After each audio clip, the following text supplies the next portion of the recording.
What's up, everybody? I'm Jeremy, and you guys are watching Warfels Morphs. Thank you for tuning in with me tonight. Everybody, greatly appreciate it.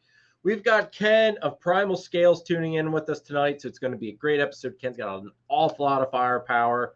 He's probably got he's got some killer clown stuff. I'm not gonna lie. He's got some firepower. Hopefully, we're going to see some of it tonight as well. So, thank you everybody for tuning in. Let's bring Ken on because that's who you guys are all here to see anyway. You guys don't want to hear me chit chat and see my ugly mug all night. What's up, Ken? Thanks for tuning in with us. Hey, what's going on, man? Good to be here. Thank you, dude. Thank you again for coming on. I greatly appreciate it. Thanks for having me. Dude, my pleasure, dude. Let's say hi to some of the people here that came here to see you tonight. We got John from Inquiline. John, thank you so much, dude, for being a member of the Warfels Morse family. Greatly appreciate it. John was our first YouTube member. Everybody, I will drop the link if you would so like to check out our little membership thing here. It's kind of like a Patreon type of deal, but there is the link. I just dropped it. Go ahead, check it out. If it's something you're interested in, I'd love to have you. I appreciate all the love and support. If not, hey, it's cool. No hard feelings at all. There are some cool perks to it. Like if you get the top tier stuff, you get some discounts on animals, first access to some killer stuff. It will pay for itself in the long run. So check it out. But John, thank you very much, dude, for all the love and support. We've got Nathan. What's up, bro? Good to see you. Nate, hopefully you read my comment about the pied. Good take her for a ride this week. I've had enough of this crap. Ken, I got this pastel pied from Nathan, and she was eating perfectly, never missed a meal for him at all. She comes here, and she has yet to take a meal. Oh, no. It's just like just something with me and pieds, dude. Me and pieds do not get along. I don't get it. I've gotten them like that before, and I'm always like, I've sold snakes like that too. And it, especially with people who are new to ball pythons, man, you can't sell it hard enough that, man, they're gonna eat. Just be patient, Yeah. Shoot, when did I get her? It was fall time. So it's been a little while. Okay, Nathan did see the comment. All right. He said it hasn't arrived back to my house. No, Nathan, she's not coming back to you, although I'm going to threaten her with it. So trust me on that. She will be threatened highly about going back to you. Bob, Reptile's Wars, thank you for tuning in. Appreciate you joining us. Tammy, what's going on? Thanks for tuning in. Rob, what's up, dude? Thanks for tuning in as well. Creative Genetics, what's going on? Let's see here. Melinda, Cuddle Time, thank you for tuning in. And we've got the other Ken, LMK. What's going on, Ken? What's up, Ken? We've got Ken 1.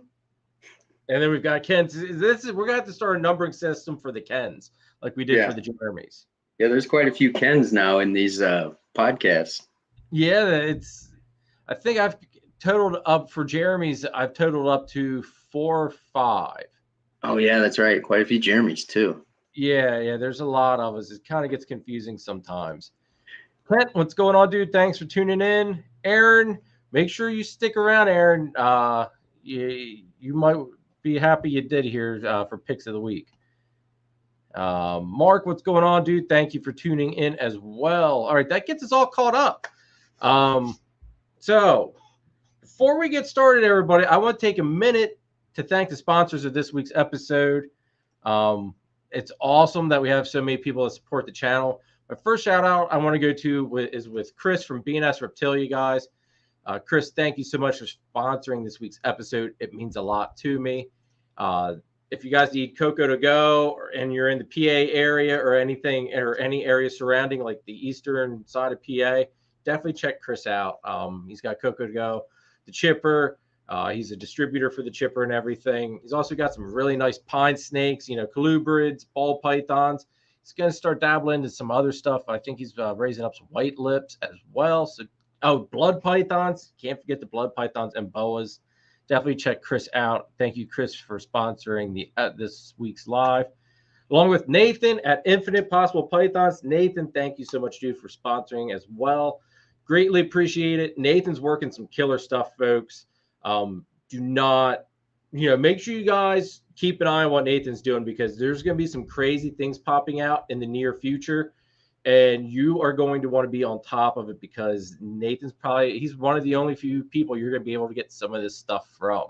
So definitely keep an eye out on what he is pumping out.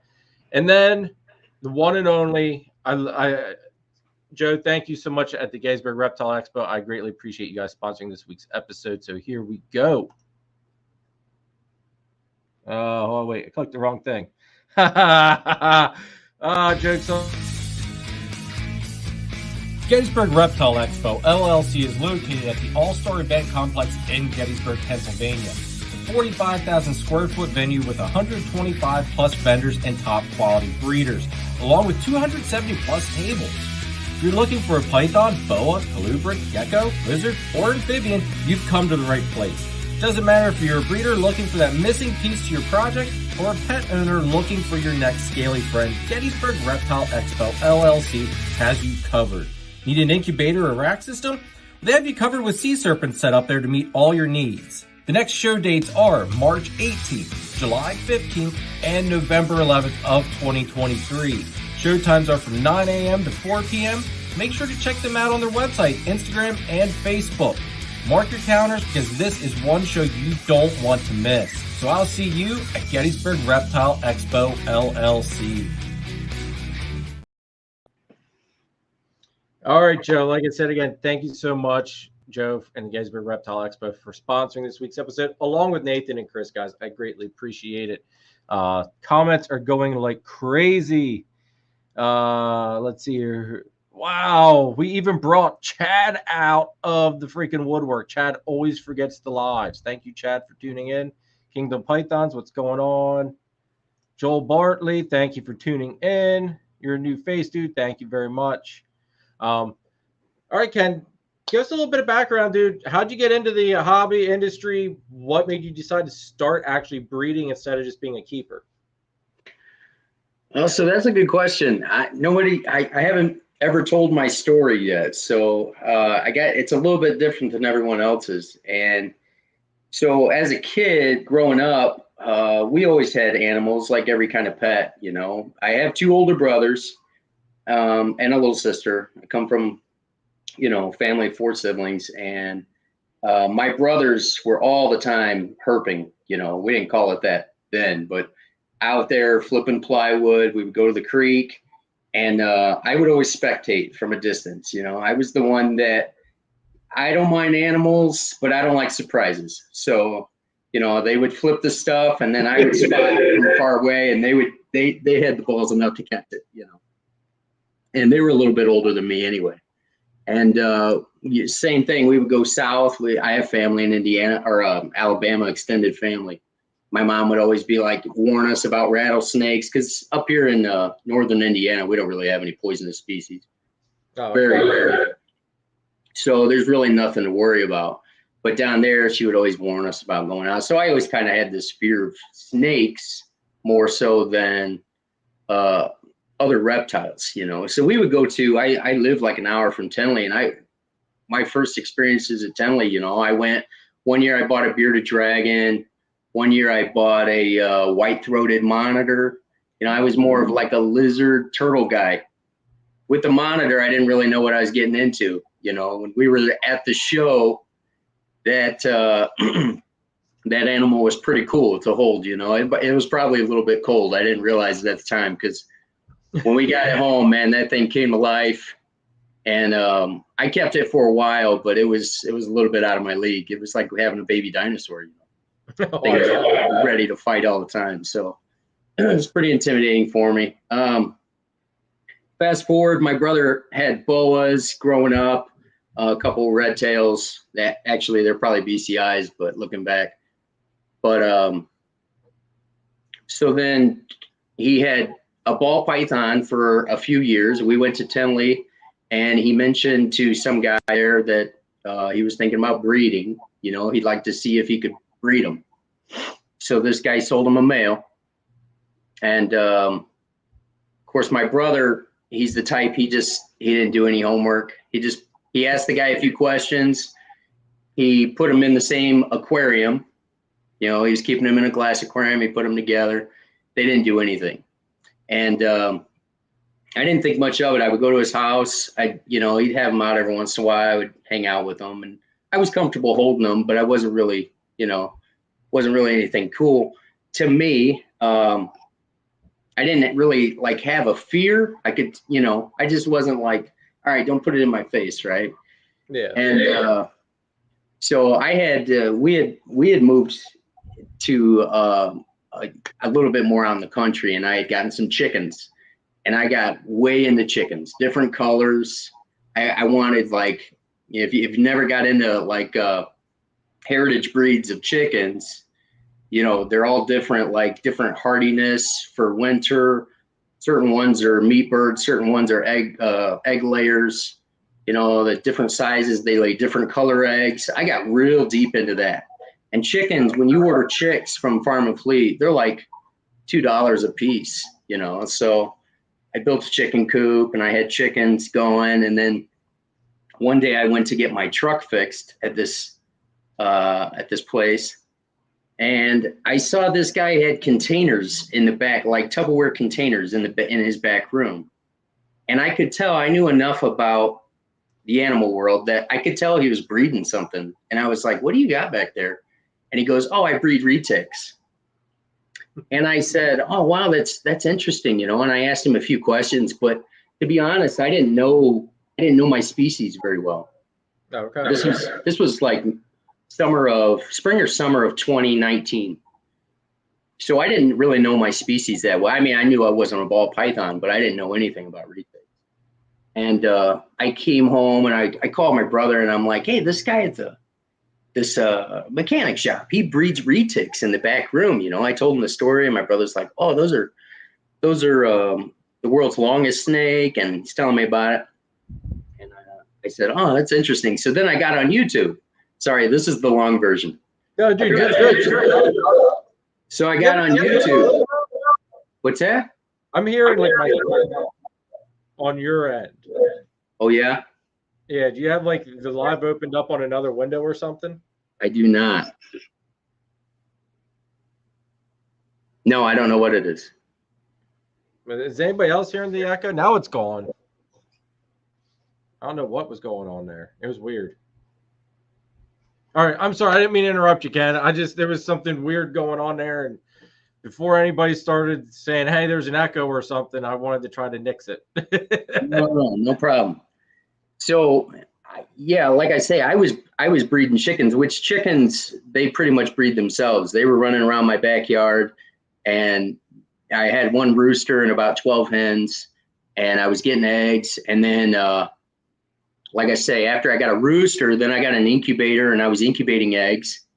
And it was kind of the gateway drug for me, because I'd gotten so deep into these birds, like different colors. And I was like, oh, I want to create an olive egger, which lays like a dark green olive colored egg. Oh, okay. And I want to have these chocolate colored eggs. They're all the same egg on the inside, but I got real into color birds and eggs that I could produce. And so I had gone to this place. I talked to my brother, and then I came home, and I got on YouTube, and I'm the type that if I get a hint of something, like, I have to research it. I become a total student of it, and I have to know everything about it. So I got on YouTube, and I started watching stuff about retics, and I probably watched one or two videos of retics, and it jumped over to a ball python video, and I started watching ball python stuff, and that was when I realized that they're called ball pythons because they almost never strike, right? Because they ball up. And I was like, oh man, there's nothing to be like, this isn't like another snake species, right? Where I wouldn't be as intimidated with these. And then, the more videos I watched, I just sat there and I was watching this stuff like day after day after work. I was like, man, this is really interesting. And my brother was talking about getting rid of those two ball pythons because they weren't doing anything for him. Well, I'm watching these videos and I'm going, man, he did it all wrong. Like he's got the husbandry all wrong. No wonder they never did anything for him. So I said, hey, well, you still getting rid of those ball pythons? And he goes, yeah. I said, why don't you give them to me? I said, I think I could get them to breed. And he goes, yeah, I'm fine with that. He said, if you want to take them, he's like, you're the type that, you'll do all the research and all the stuff. I said, well, actually, I've already done it. Like, I've been watching, I've been watching hours of YouTube, and I'm pretty sure, like, not that I was trying to claim expertise or anything, but I was like, I'm up for this challenge. It doesn't look that hard, and I think I could do this. And I had, like I say, I'm not comparing chickens to snakes, but I had already incubated and done this with chickens, and it was like, this is kind of like a level up from what I was doing with the birds, only I started seeing all these the more videos I watched, all these ball python paint jobs, all these different morphs. And I was like, man, this is crazy. It was like chickens were the gateway drug. And then all of a sudden I saw this whole world of ball pythons, and I was like, oh my gosh, I could do this. And so I took those animals from my brother. And the first thing I did was I built a rack. I probably watched one of Kai's videos, because I watched Kai. I watched like Morph Mixology, some of those guys who showed rack building videos.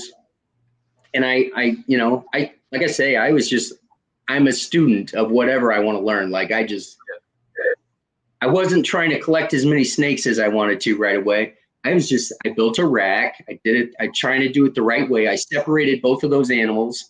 I got the husbandry right. I went to the pet shop. I bought some coconut husk, because that's what everybody else was using. And I set it up. I ordered some tubs from Freedom Breeder.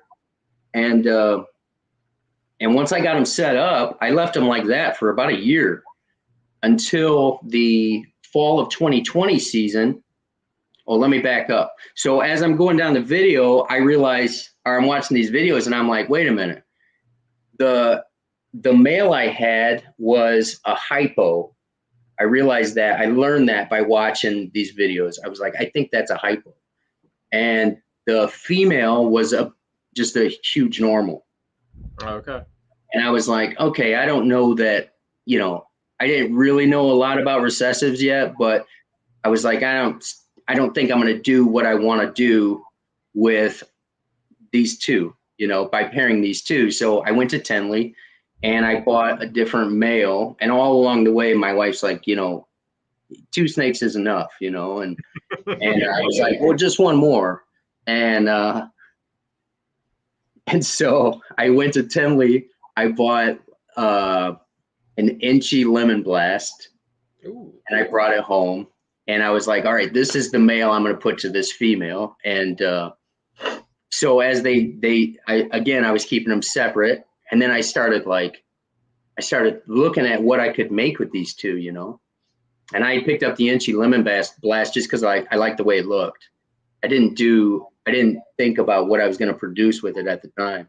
Then I started looking at what I was going to produce with it, and then what else I could produce with those. And I started just like chess, I was like, oh my gosh, okay, if I make this, then what do I want to make after that? And if I'm going to make something later, I got to get more females growing up now. Yep. So that when I produce males, those are ready, And so I still didn't go crazy, because my wife, she was helping me with the discipline part. Some of it, it's just like, okay, a 3rd snake, okay, a 4th snake. And then, one thing led to another. But yeah, long story short, fall of 2020, I paired them together the way you're supposed to. And I didn't have any trouble. And I had an 11 egg clutch. And I paired a male. I paired a different male to a couple other females. But once I saw that first girl was going to go, I kind of got I didn't freak out, but I was kind of like, this looks like a sure thing. I didn't push the other ones real hard. I was like, you know what? I kind of want to get my feet wet. I want to have a learning experience before I'm just producing a ton, and then I don't know what to do with them. Right. So because at that time I didn't have I felt like I needed a name and a logo, and I was like, I'm not ready to market or sell anything. So I'm just going to do this slowly.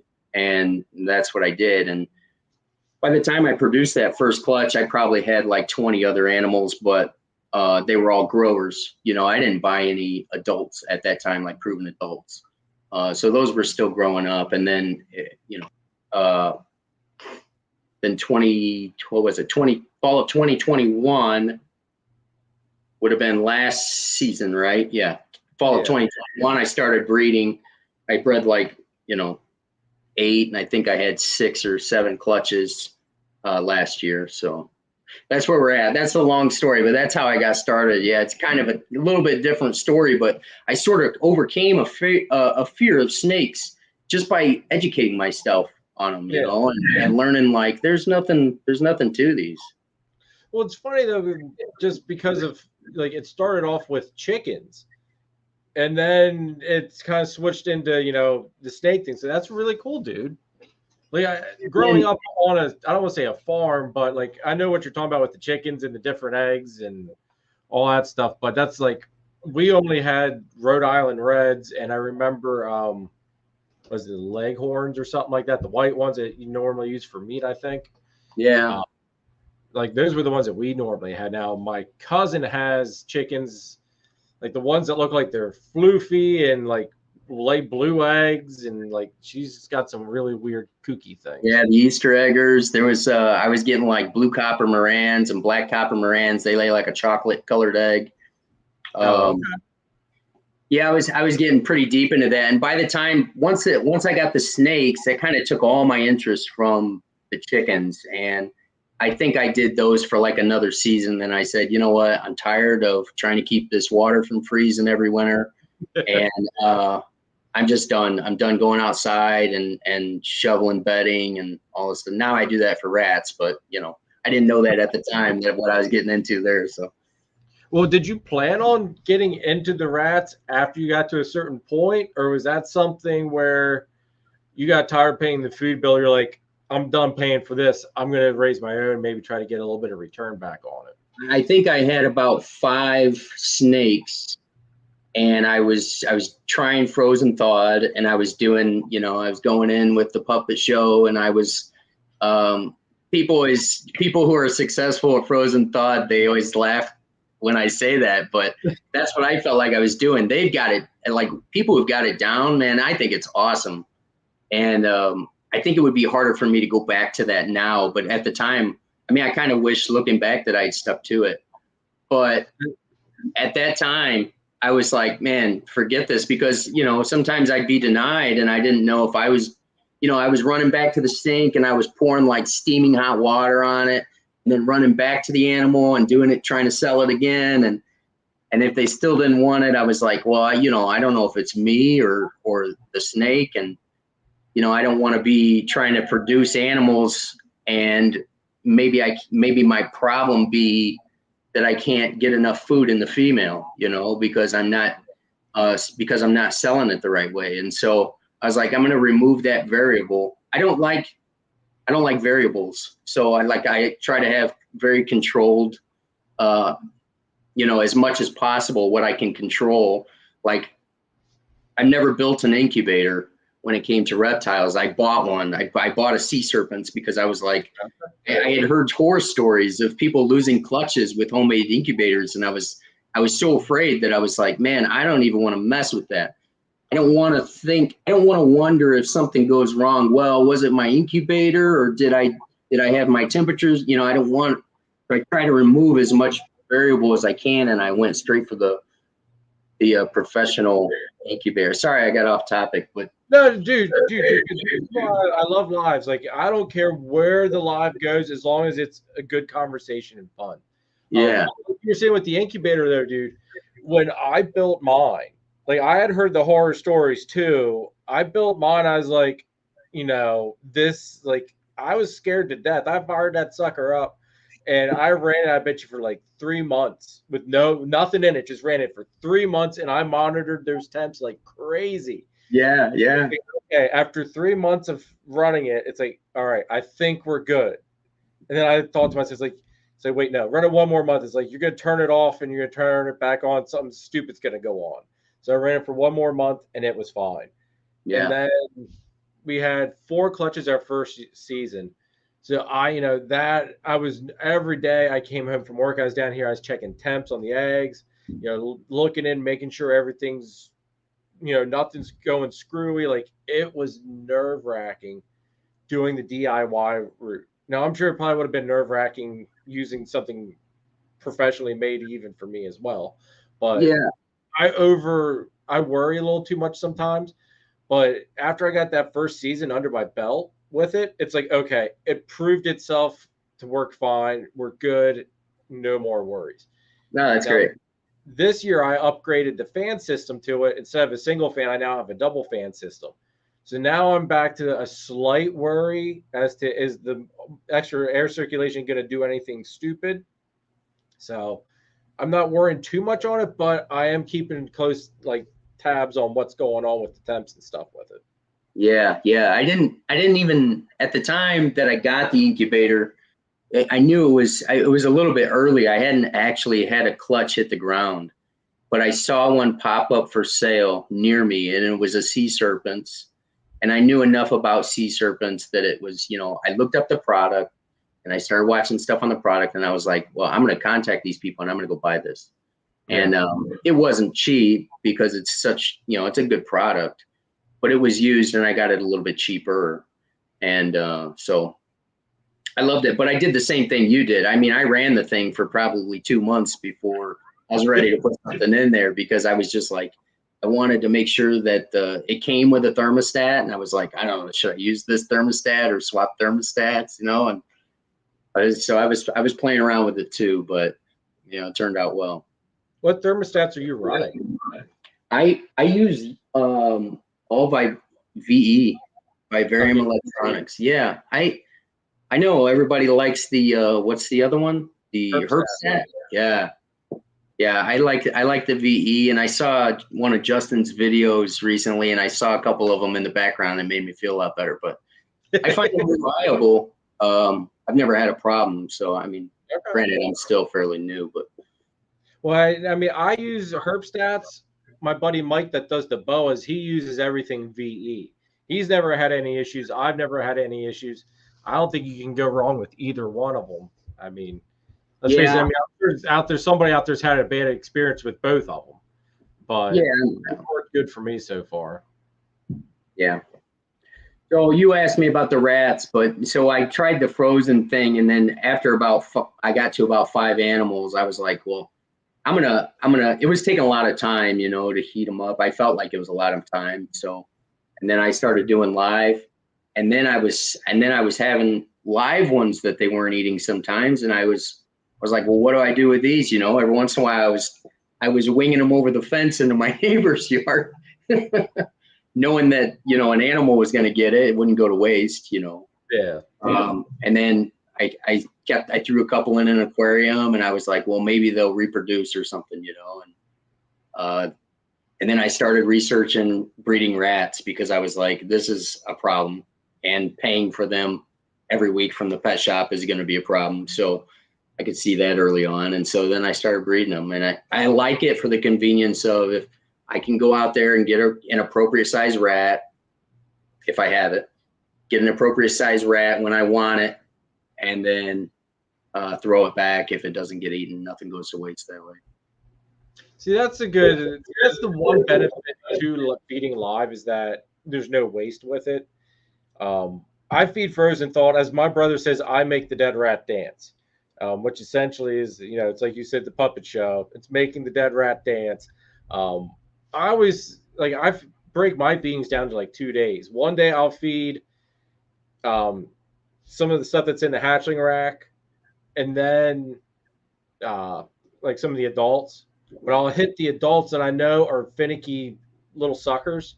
I'll hit them first, and if they eat, then it's like, okay, I can either start thawing out more stuff for the stuff I know that's going to eat, or I just know I'll finish my night and I'll start the next night all fresh with the snakes I know that will not miss. Yeah.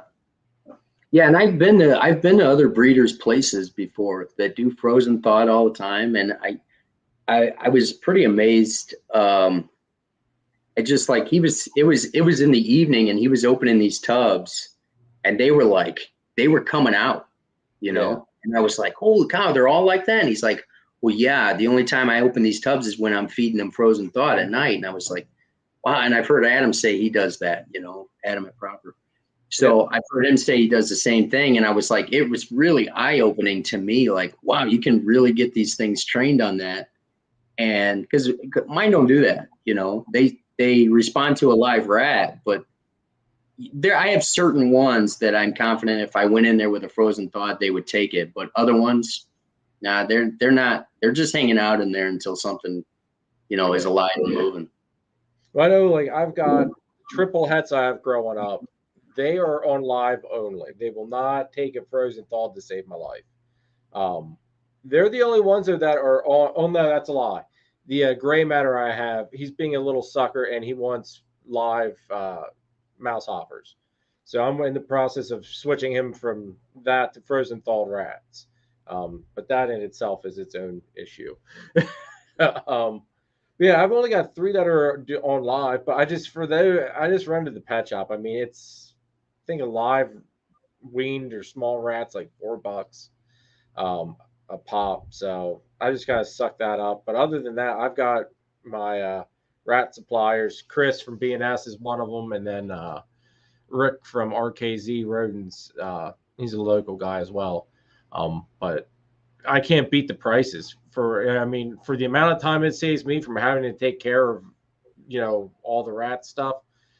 I'll pay the couple extra cents and, just deal with it. Let's see.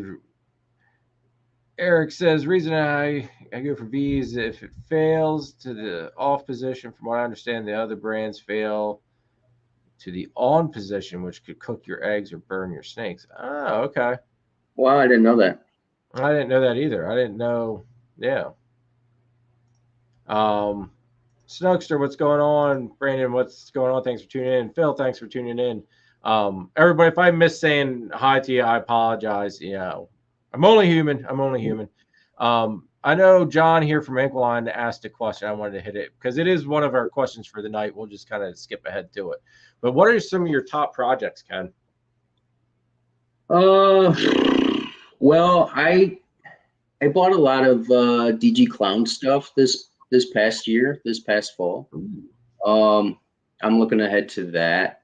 I kind of got into that late, but honestly, with the Clown Pied success that I had last season, I hit pretty great odds, and I've got some powerful animals that I just held.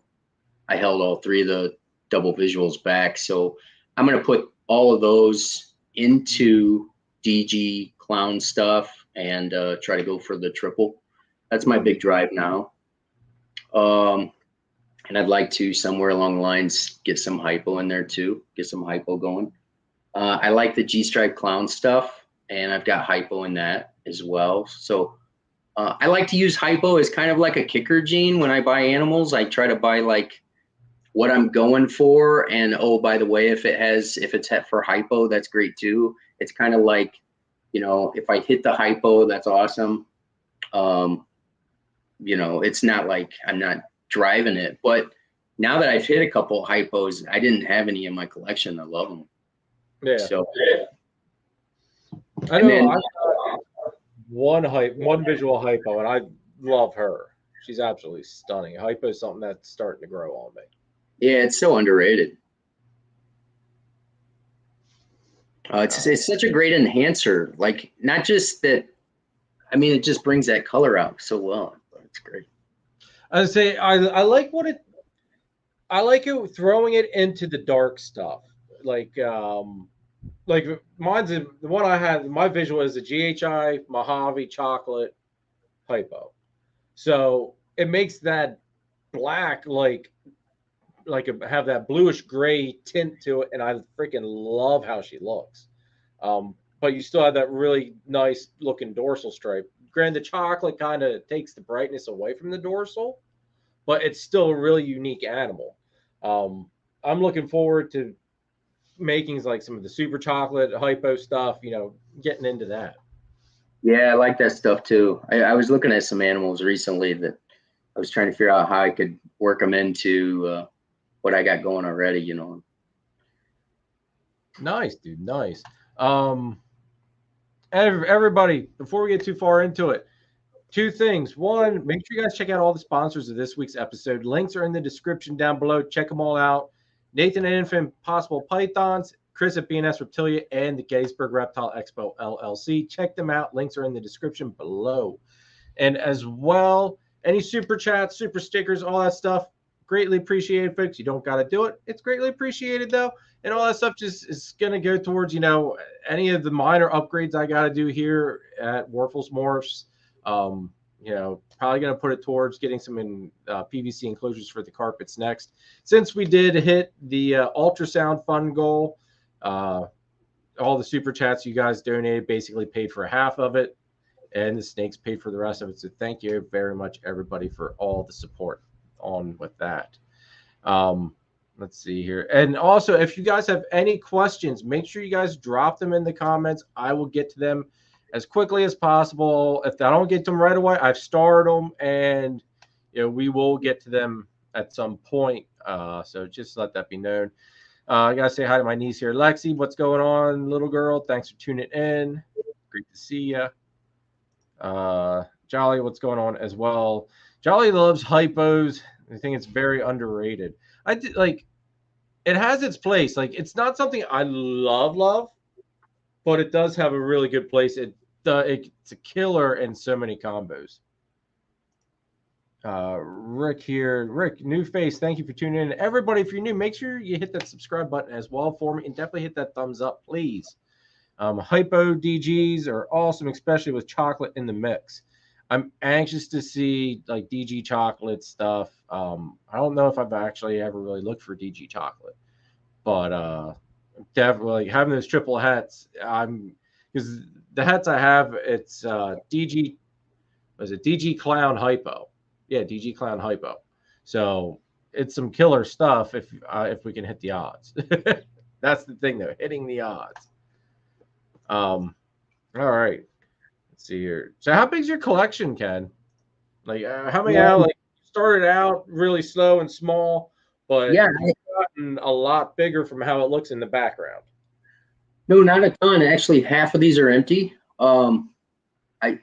So I'm trying to just be kind of methodical about it and make sure that, because we all know how easy it is to buy animals when you see them, and I try to take my time and put a lot of thought into what I actually want. I've got probably like 30 growers and breeders, like keepers. Okay. And I've got like 4 adults that I could part with, and I've still got about like 13 hatchlings. Okay. From last season to sell. Now, how many did you hold back from last season? Let's see. 1, 2, 3, 3, 4,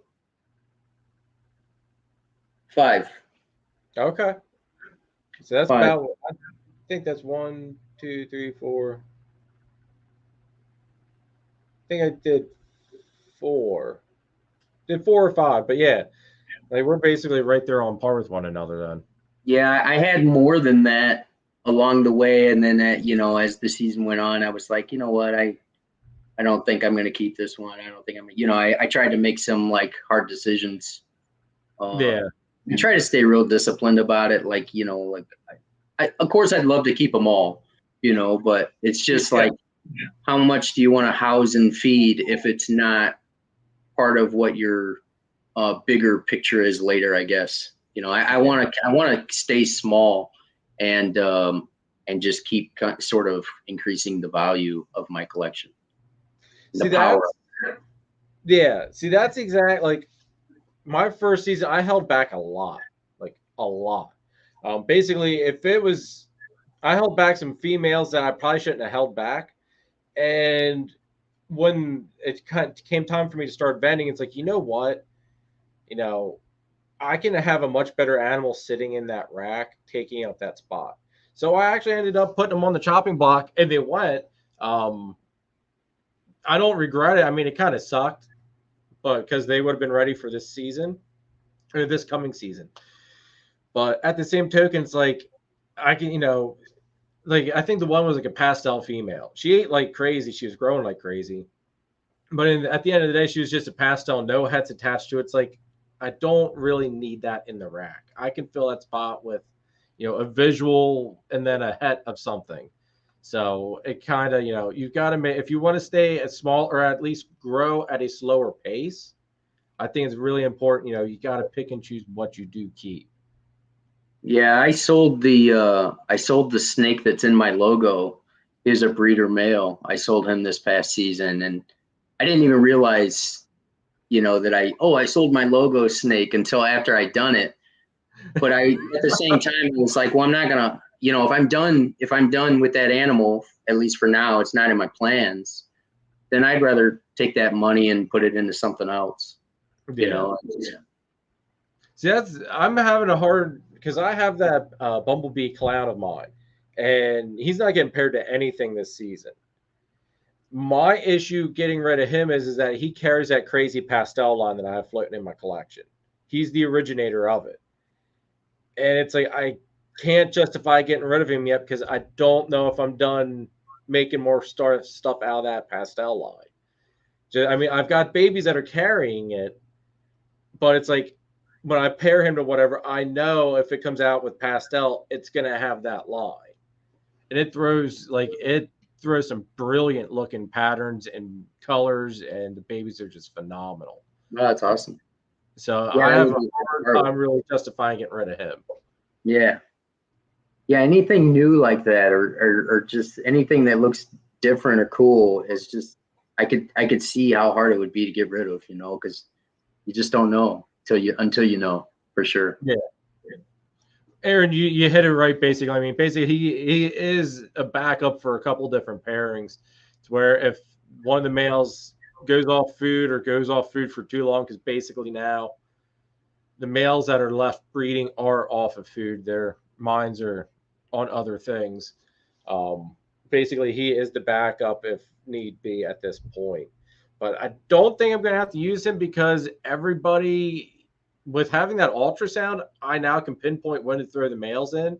So the males aren't getting worked very, very hard at all now. It's really nice to be able to pinpoint all of that. Do you have an ultrasound, Ken, or do you do it the old fashioned? I have an old medical ultrasound, like a human ultrasound, and it's really difficult to use. But well, no, it's just the probe. I think that's what it's called. That's what I call it. It's not really a probe. It's the head. I believe it's called a head.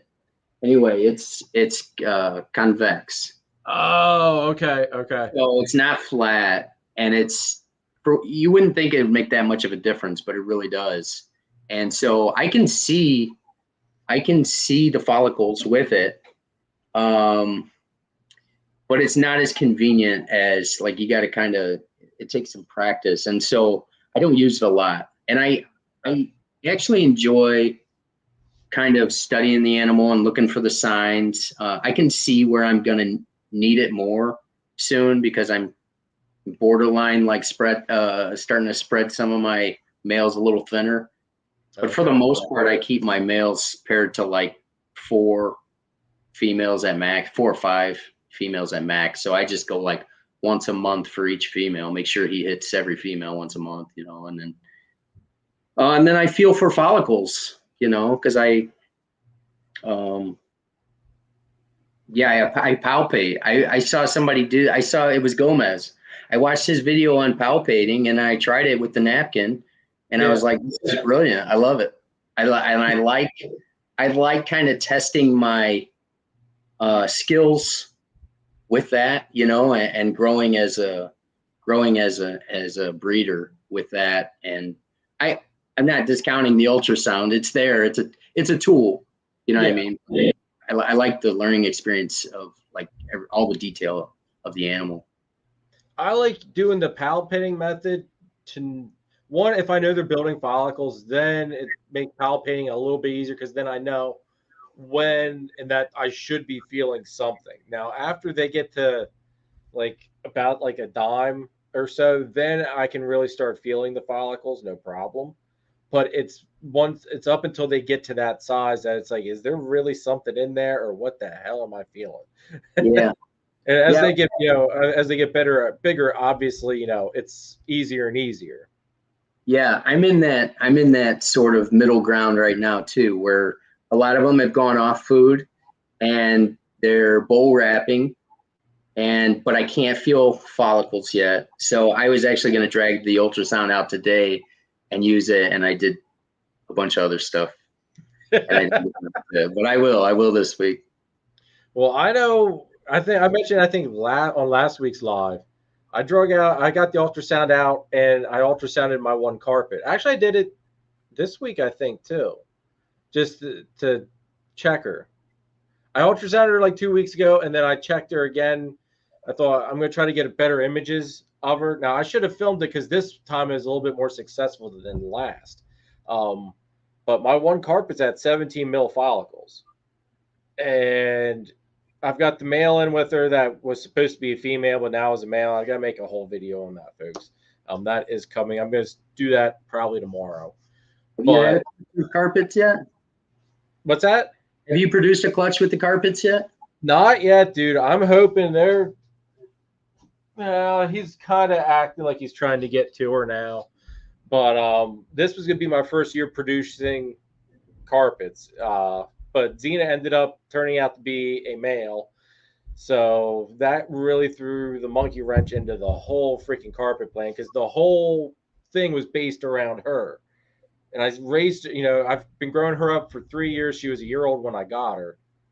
And just to find out, and it was weird because Xena, or she, I should say, wouldn't lock up with the male that I bought for her, which obviously because they were two males now, but they didn't fight either, which was so freaking weird. Nathan, you're such a smart ass. But yeah, like they didn't fight at all. Like they would actually cuddle up together. It's kind of like, this is not, that's why I didn't think anything of it. But I finally decided, I popped Xena, I got sperm plugs, and then I probed just to make sure that it, wasn't sperm from the male, and no, when that probe went in almost, it's like a good 3/4 of an inch. It's like, yeah, no. It's like we got a male here. Oh, so man. I'm in panic mode, dude. And it's like, well, I've only got one other snake that could be a female, and that's supposed to be a female. And thank God she is a female. But now it's just getting her to lock up is the issue. And yeah. I've been talking with Mike from Scattershot. He's a local carpet guy. And he's been helping me out. He's been very helpful, giving me tips, things to try. So fingers crossed that we get something going on. I don't know, but her developing up to 17 mils already has me hopeful. Maybe she's just holding out for, that last minute good time. I don't know, but I'm hopeful. I'll put it that way. I'm hopeful. Oh, that's great. Yeah, I'm fascinated. I like learning about the other species. I've learned more about the other species since I got so far into ball pythons, and I would already have a boa if my wife was open to it. But for now, she's really supportive of the ball pythons, and she's let me do what I want, so I'm good for a little while. But yeah, I'm always curious about the other stuff. I like watching. I don't catch Nicole's show a lot on Saturdays because I usually work, but I love it when she talks about the retics because it's interesting to me, all that stuff. Well, I know I like same as you. I've like her. I always want to catch her show, but Saturdays are just crazy. Saturday is kind of like family day of going out and doing whatever. So Saturday, it's always just a hard thing. And then I always try to catch it back on the replay. But yeah, it's neat to hear how other people do other species. Carpets, it seems like not one breeder does it the same. There's like guidelines that they all follow, but they all do, like, it's all over the place with how they do it. Like different tricks work for different breeders. So it's, I'm anxious to get a clutch out, get a system developed, and then I'm going to put a video out on what worked for me. because there's not a whole lot out there on carpets at all. Like, out of all my videos for the channel, the carpet videos are the most watched video. Have you taken a bite from a carpet? I've heard that they have a bad bite. Is that true? Xena bit me from the time I had her. She bit me for like a whole year. So that was like going from a year old to a 2-year-old, and it wasn't any, like, you bled. That was it. Like, you didn't know you got bit. I mean, you felt the peck on the hand, but that was it. Her record was 10 bites and 1 handling. I started wearing gloves after a while because I got tired of the bloody mess. You know, it's not that it hurt. I just got tired of the mess. Yeah. But that actually fixed the biting, though. She bit one time with the gloves on, and then after that, she stopped.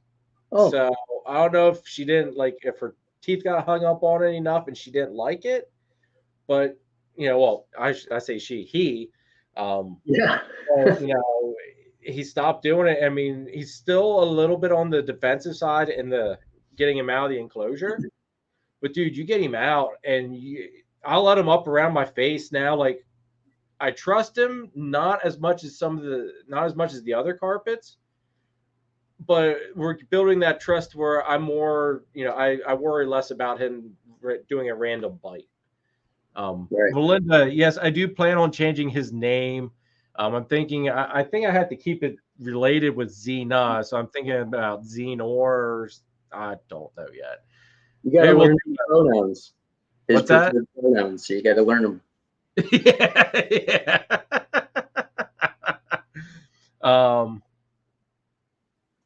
Yeah, boas are cool. My buddy Mike breeds them. They take up so much room, though, dude. Boas take so much room, but then that's kind of like the carpets, though, too. They take up a good bit of room. Let's see here. Rob, yes. Jolly, thank you, guys. Thank you. Yes, everybody hit that thumbs up. I was going to say something. I just kind of lost my train of thought here. Well, while I lost my train of thought, let's do picks of the week, and then we'll get it, and then we'll dive into some stuff and get you to showing off some snakes, Ken. How about that? Okay. All right. First pick of the week, folks. Let me try to figure out how to. All right. Hey, that worked. All right. Blow this up so I can see what the world I am reading. All right. From Garrick DeMeyer at Royal Constrictor Designs. It's a banana spot nose calico yellow belly clown. That thing is freaking gorgeous, folks. I love the oranges on that. Very, very orange. I think there's some lavenders outlining the orange. You know, my partial color blindness, you know, is what it is. It looks stunning, though, from what I'm seeing. Very nice. I'd like to see that thing as a full-grown adult. John and Christine, what's up, guys? Thanks for tuning in. Let's see here. Next pick of the week. I picked this one just because you don't see, like, obviously Justin put out that thing about the champagne. I don't think the champagne is a neat gene. You got to have the right stuff to work with it. But this is a GHI champagne clown. And I like the white nose to it. And it's just a really goofy looking off the wall type of snake. It's really, really cool. That's really cool. And that's from Aaron at Beast Morphs. So Aaron, and I believe it's up on Morph Market too. So you guys could own this snake. So definitely check out Aaron's Morph Market, see if it's still there. But very cool snake, Aaron. Very, very cool. Next up is from the one and only Ozzy Boyds. Oh my gosh. With a super orange dream yellow belly pastel puzzle, which just wow. I don't know what else you can say to that. I love the head, like the V on the head, dude. That and then just the orange. I'd love to see that thing in Exantic. Yeah, that's crazy. That thing's nuts. Imagine the DG version of that yet. That would just be poof. Crazy. But congrats, Ozzy, to producing that stunner. Aaron said that champagne was almost a holdback. Dude, I'm surprised it wasn't a holdback. That's a sharp-looking animal, dude. Yeah, I've always liked champagne. I've never had any, but I've always liked champagne. I've got a gray matter, which is mine's a champagne, black pastel, and cinnamon. So it's really wicked. It looks pied. It's really, really freaking cool. But I'm definitely looking forward to making more. Because that's a male. I've got the female growing up for him now. Next up, now I'm going to probably screw this one up because I know I can't. I'm going to screw up the name, but this is Joris Vanderhilst. I apologize for really butchering that up. I know. I think you nailed it. I nailed that just the Aaron and the D Nice, and yep, it's about that quality. But anyway, this is a pastel Enchi. I've never heard of this Amen Desert Ghost. I don't know what Amen is, but holy crap. Like that thing just screams awesome. That's another one I'd love to see in Exantic. Like just the yellows in that, man, just wow. That head pattern's wicked as well. Yeah, it's phenomenal. Let's see here. I'd like to see what, I don't know about Amen either. I'd like to see what that does by itself, what the single gene looks like. Yeah, I've never heard of it though. I'm gonna have to look that one. These guys are, I tell you, Phil, I used to like you, dude. Phil's wondering if I can see yellow. Nathan, black and white is the way to see the world, man. If you don't worry about the color, it's just so much better. It's so much better, dude. Exantic is the way to go. I'm sorry. Yeah, that's something else I don't have in my collection. I'm always looking at it, and I'm always like, looking for the right animal to start with, but I just haven't pulled the trigger on anything yet. You need TSK, Ken. You need TSK. I know a guy. We'll talk. After these two, you will want TSK. I promise. All right, these last two picks, everybody, better strap yourselves into your seats because I'm not gonna lie, these made my jaw drop. John.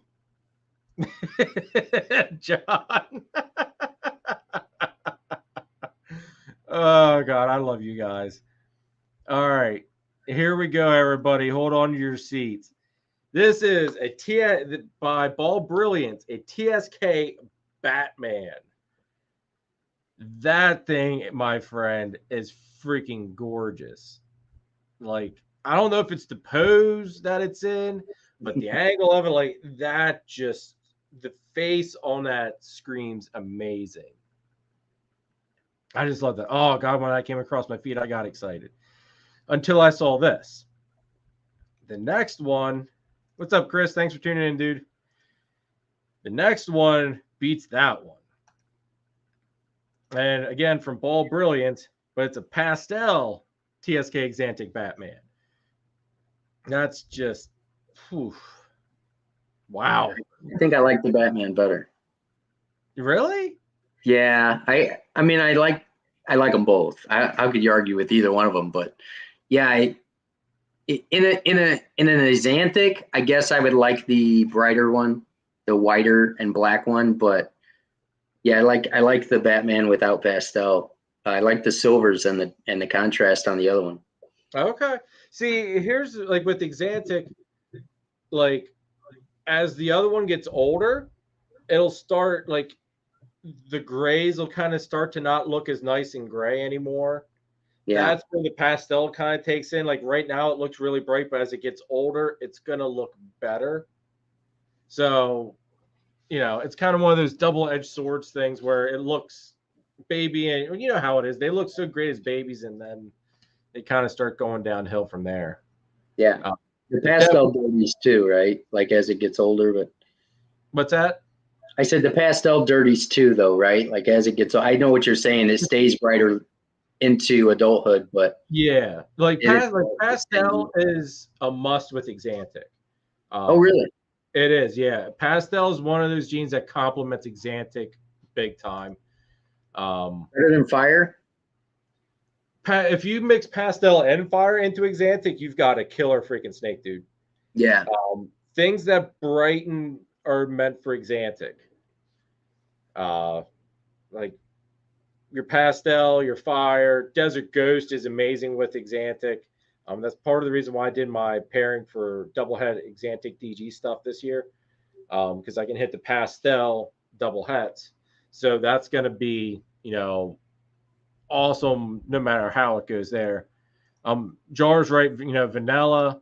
I did a live with, I don't know if you caught it or not, with John Daig, and he went over a whole bunch of the genes that worked really well in his TSK stuff.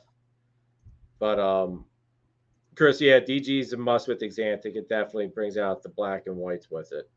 A lot of your anything that brightens, like Orange Dream, dude, I can pull out here. Let me do this quick. I'm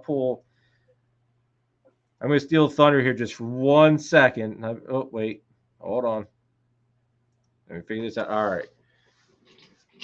Let me see here.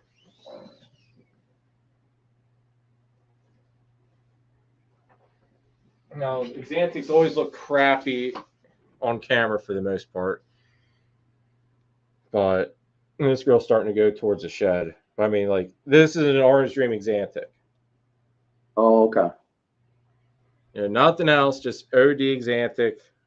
Now on my camera, it's like making her look a little brown, but she is like no brown, dude. She is black and silver.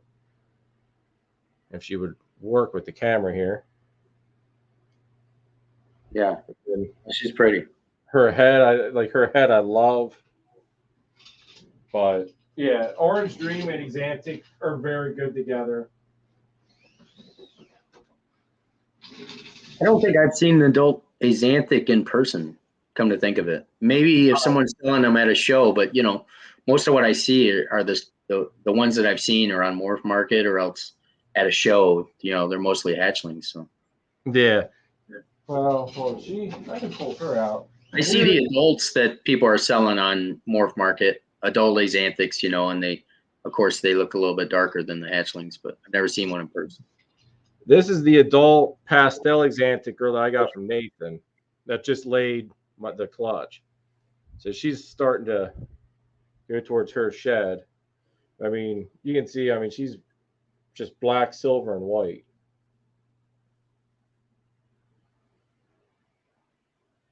Yeah, it's hard to get that color. It's hard to, because it kind of looks like a light brown. Yeah, on camera, which I believe you, but it's hard to see on camera. Nathan can confirm that when I saw her, like my jaw dropped, and he was just like, yeah, he goes, it's freaking nice.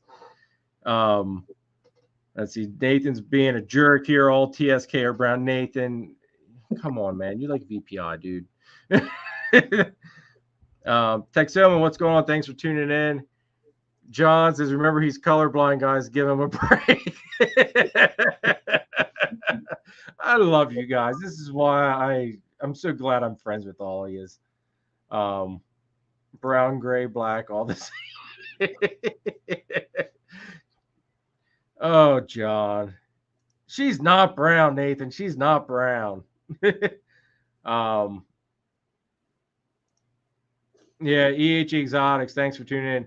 They've got a similar one and can't take a picture of her either. Yeah, it's really like taking a picture of Exantics it's just every time I do it, I go to post it up on Instagram and I never post it because it's like it doesn't work out to look the way it should.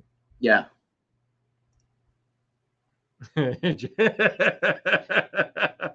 So yeah, there's a lot of Exantic debating, but in all actuality, there's no bad lines, dude. There's good and bad of all the lines. It's like anything. Yeah. So why don't you show us some of the stuff, some of what you got Ken, like if you got stuff on Morph Market that you want to show off, maybe do a little self-promoting. You know, you've got the big screen, dude. Or if you want to show off some of the holdbacks, I know you've got that really awesome clown pied. Yeah, I'll show you a little bit. Let's see. You around here.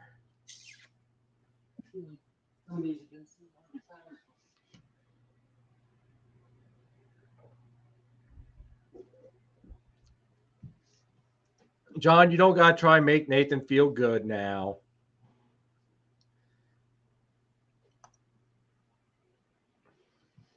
Let's see how well this guy's color shows up. I've never been real successful at getting, I feel like, his true color on the screen. That's not bad.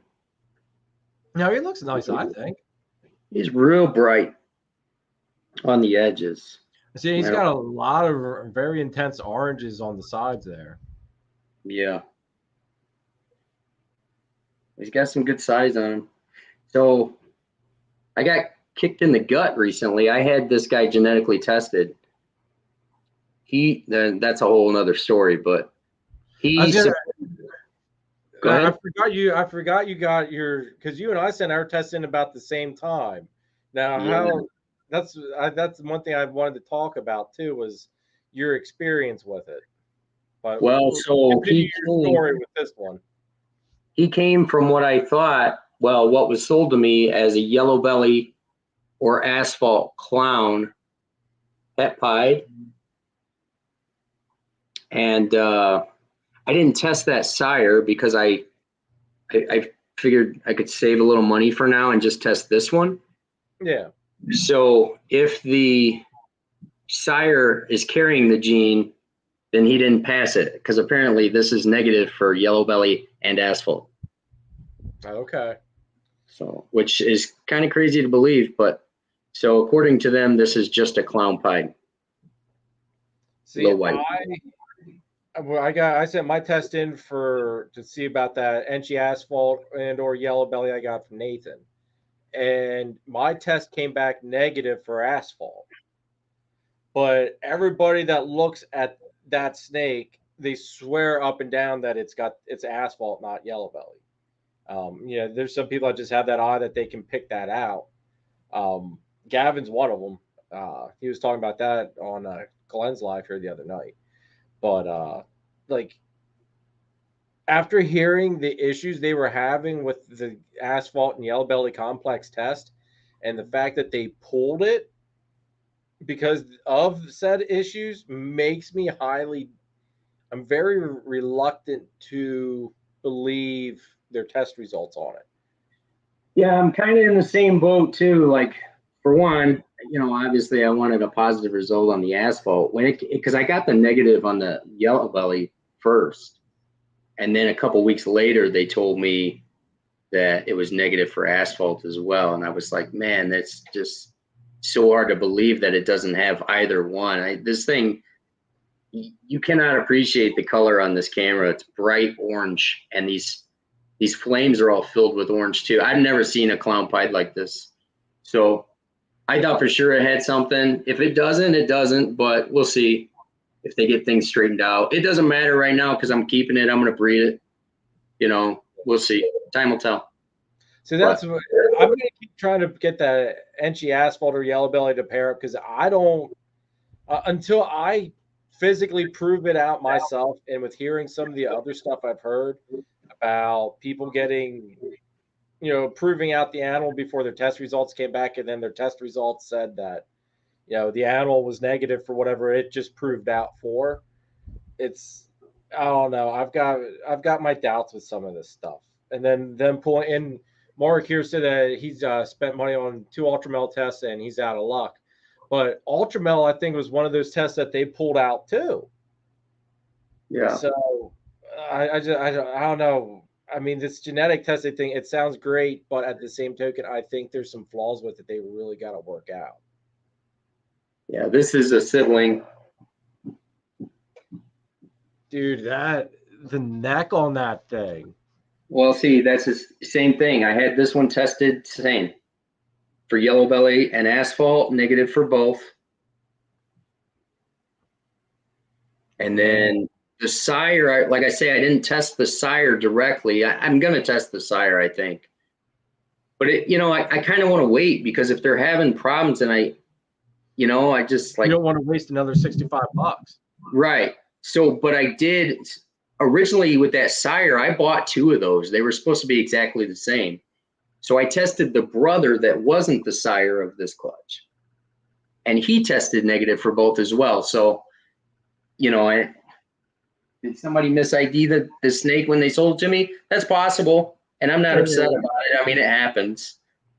But I mean, you figure everything is basically a theoretical ID. But at the same, I mean, I guess your only way to prove it would be throw it to something that's has yellow belly, and prove it out. Yeah, and there's that too. So, but then at the same token, then you're wasting him on a female that maybe you didn't want to throw him to originally anyway, just to prove him out. But I don't know.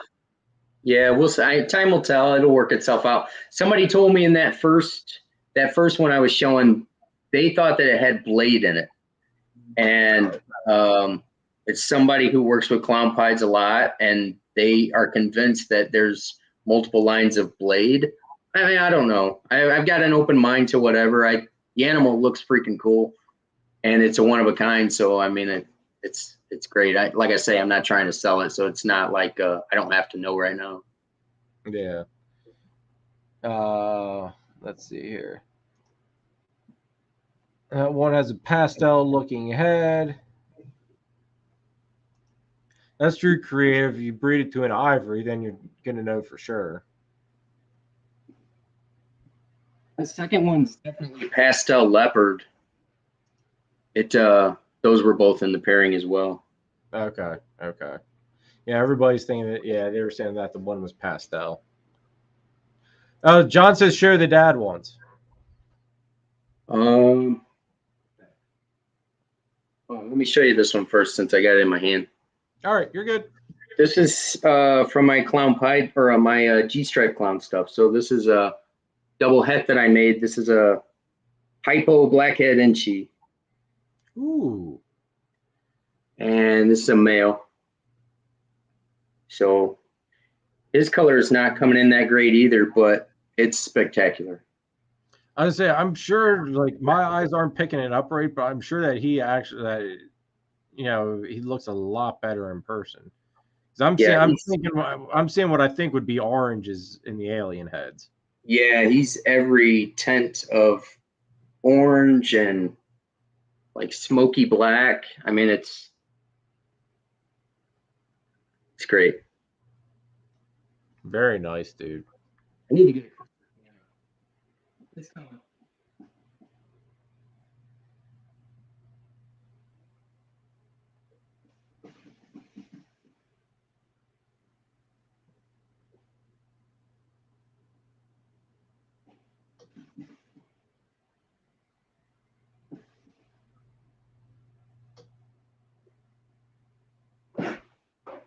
All right. So here's the dad. See, he's definitely got some flames going on. Yeah, I always thought he would be a little bit redder, like on the dorsal. Okay. Let me see if I can get you a headshot. He's got like a decent, decently red sort of head pattern. And then the belly is crazy. Like, you could argue that this is just pied tracks because he's het for pied. Yeah, I see what you mean.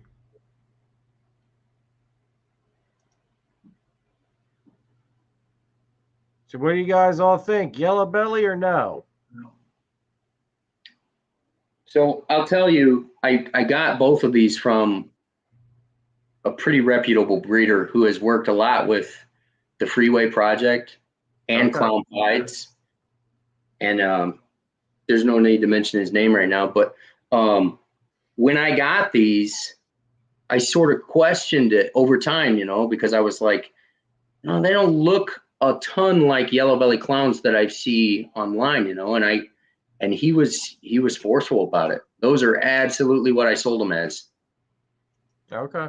You know, all I can do is take him at his word. I don't believe that this person would purposely deceive me, even if it's a mistake. I mean, that's going to happen. I don't look forward to the day that I accidentally mis-ID something.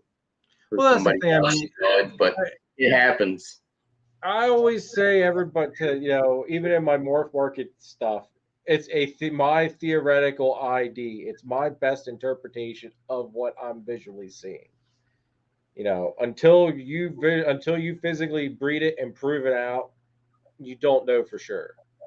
Right. And I feel like with these codoms and you know, the dominant genes and the codoms, if you are buying that animal, you're accepting that you accept that ID, right? So like you have to do your own homework. It's on me if I buy an animal and I don't see that gene in there, then I shouldn't have bought the animal. You know what I mean? So now when it comes to recessives, that's a totally different thing, right? Those are mathematical, and you know, now that we have genetic testing, even more so. But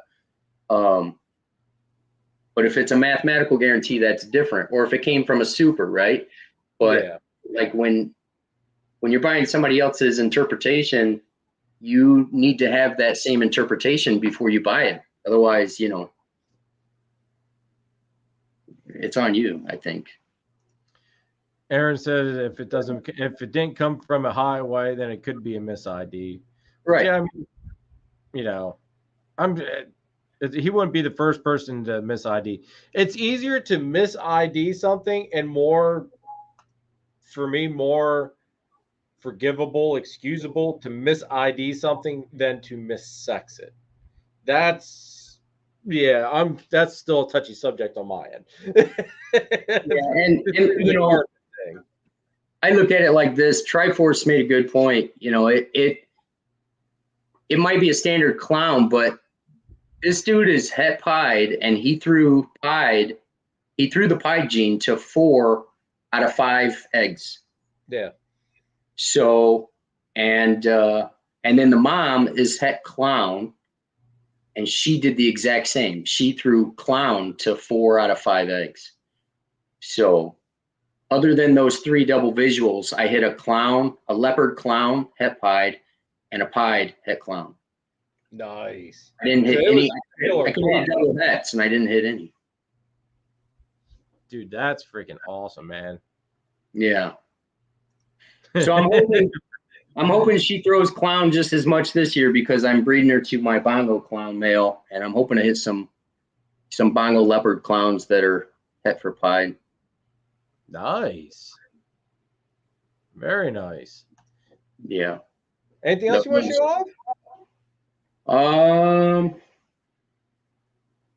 Anything you got growing up, or like I said, anything you have up on your morph market you want to try to do advertising for?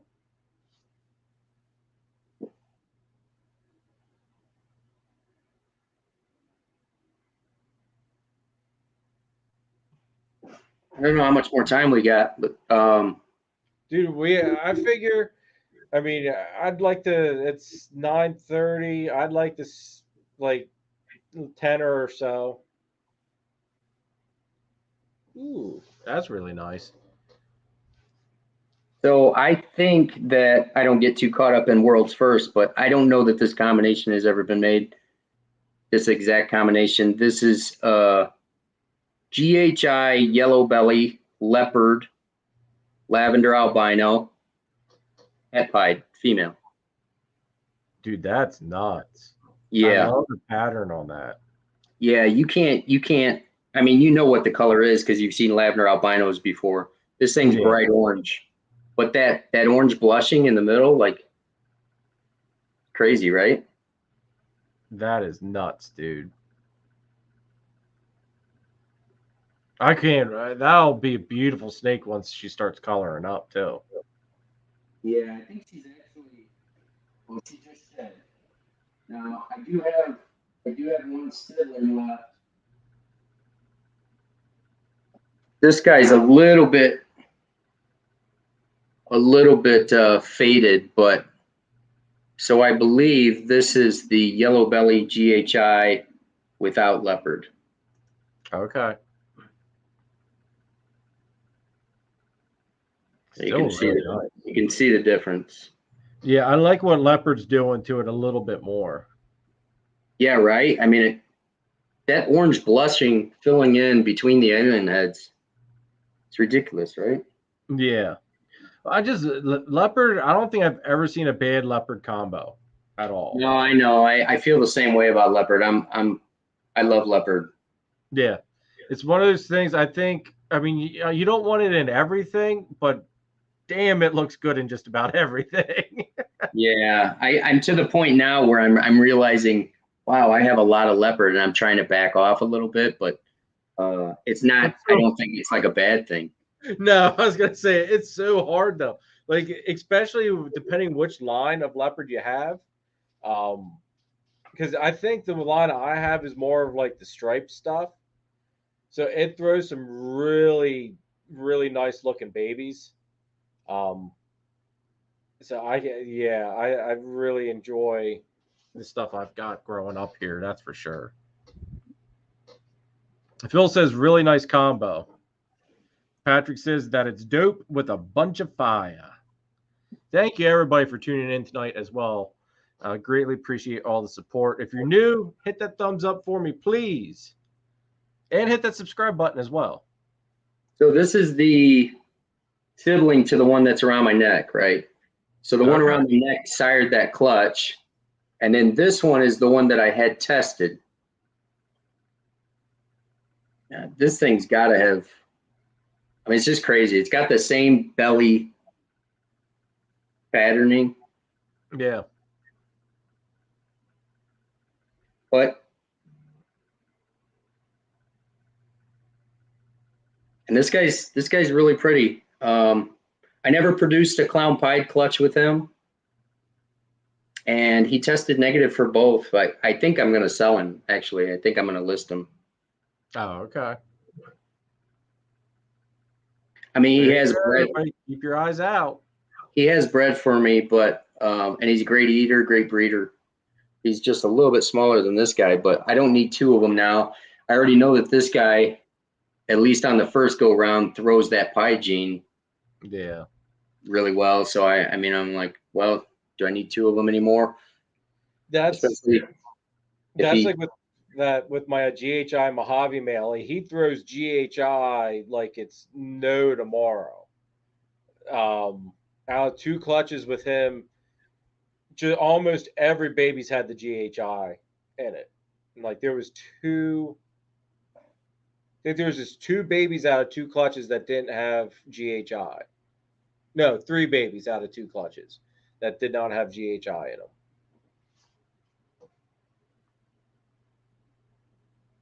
Let's see here. These tracks that you can't really appreciate, but they have yellow scales in them. That's why, I mean, like, it's crazy to me that they tested negative, but that's all we got to go on right now, right? So I was gonna say, yeah, until you physically prove it out, that's I as much as I want to believe those darn tests, I don't know, man. I'm too doubtful with what I've been hearing. I know. I just feel like such a poor sport if I say, the test is wrong, right? You feel like you're that kid that's just complaining because he didn't get first place. Yeah, exactly. It's just because I got kicked in the gut that I'm like, oh no, it's not right. But it's all we have to go on, and I would accept it if it's I got a couple of animals that were 66% het clown. They both tested heterozygous, so I'm not saying those are wrong, right? So yeah, yes, that's yeah. Accept the good with the bad.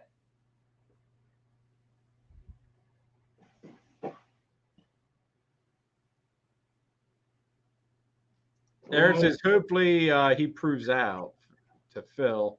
Let's see here. Yeah, I do have this man available as well.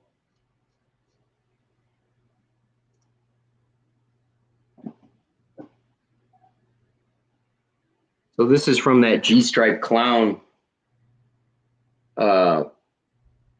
pairing. So this is the blackhead Enchi, not hypo.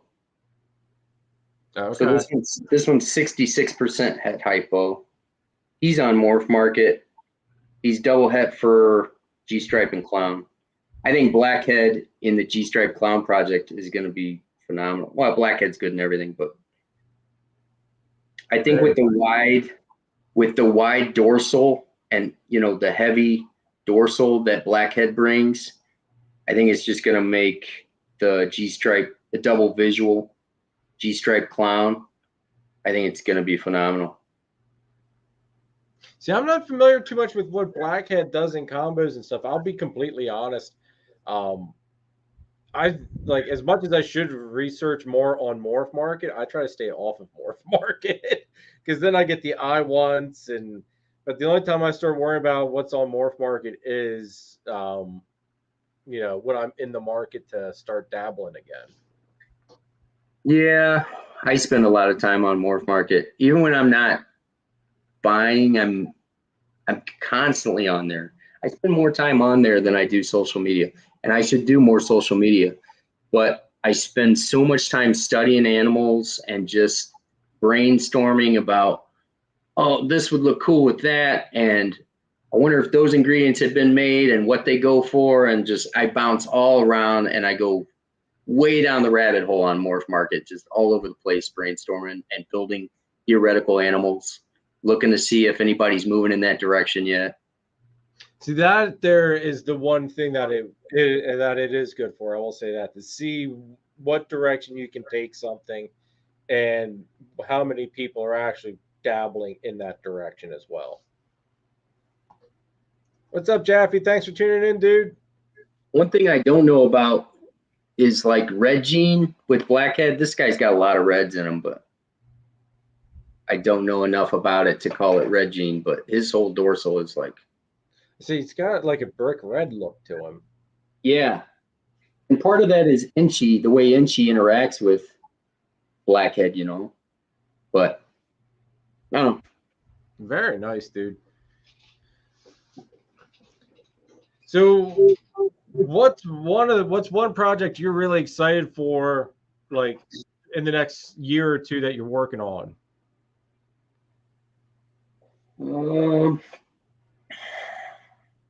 Like I say, I'm excited about Trojan. Well, I got a Trojan animal. I picked up a Trojan animal.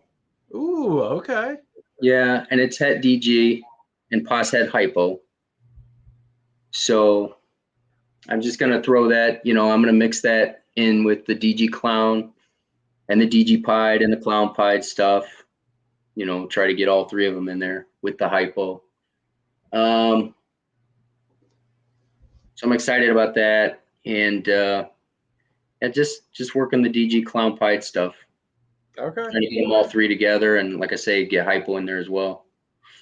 Very nice. Is there anything you want to add, like this, like say this year, that you want to add and start like another project, or do you want to more just kind of build up the projects you have going on before you start adding a whole lot more stuff into the mix of it? There's stuff I like them all, you know, we all do, right? So, yeah. But I mean, there's definitely projects I'm not into that I would love to be into. I just haven't figured out how I want to direct them yet. You know, like Jaffe just came in. I love the Ultramel stuff. You know, I don't have any Ultramel. Brandon Nixon's got some good Ultramel stuff going too recently. I'm still looking to see what the DG sunset looks like. I don't have any visual sunsets, but Brandon gave me a sweet package deal, so I picked up a couple of hets from him, and I got a double het DG sunset male from him. I would like to breed that to a visual DG at the very least in the next half a year or so, and try to produce like a visual DG that's het sunset. Hopefully they have a genetic test for that soon, and I could separate the hets from the non-hets and move forward from there. But yeah, I like, you know, I'm not like deep into sunset or, you know, completely committed to that, but I've seen a few animals that I like. I like what they're doing with it, with like Lab Albino and the Hypo. Yes. You know, some of those are great with the dark genes mixed in. That Lab Albino Sunset, dude, that thing was freaking awesome. Yeah. So, you know, I got a couple main projects, and then I got other ones that I'm just not like, I'm doing them on the side, but you know, like I got the dreamsicle stuff, right? And I'm not sure like if I want to blend that into and go for the Holy Grail. I'm not sure which direction I want to do with some of them. So they're kind of like just small side projects at the moment. Oh, okay. I know the Holy Grail stuff. That's right up Phil's alley. He loves the Holy Grail stuff.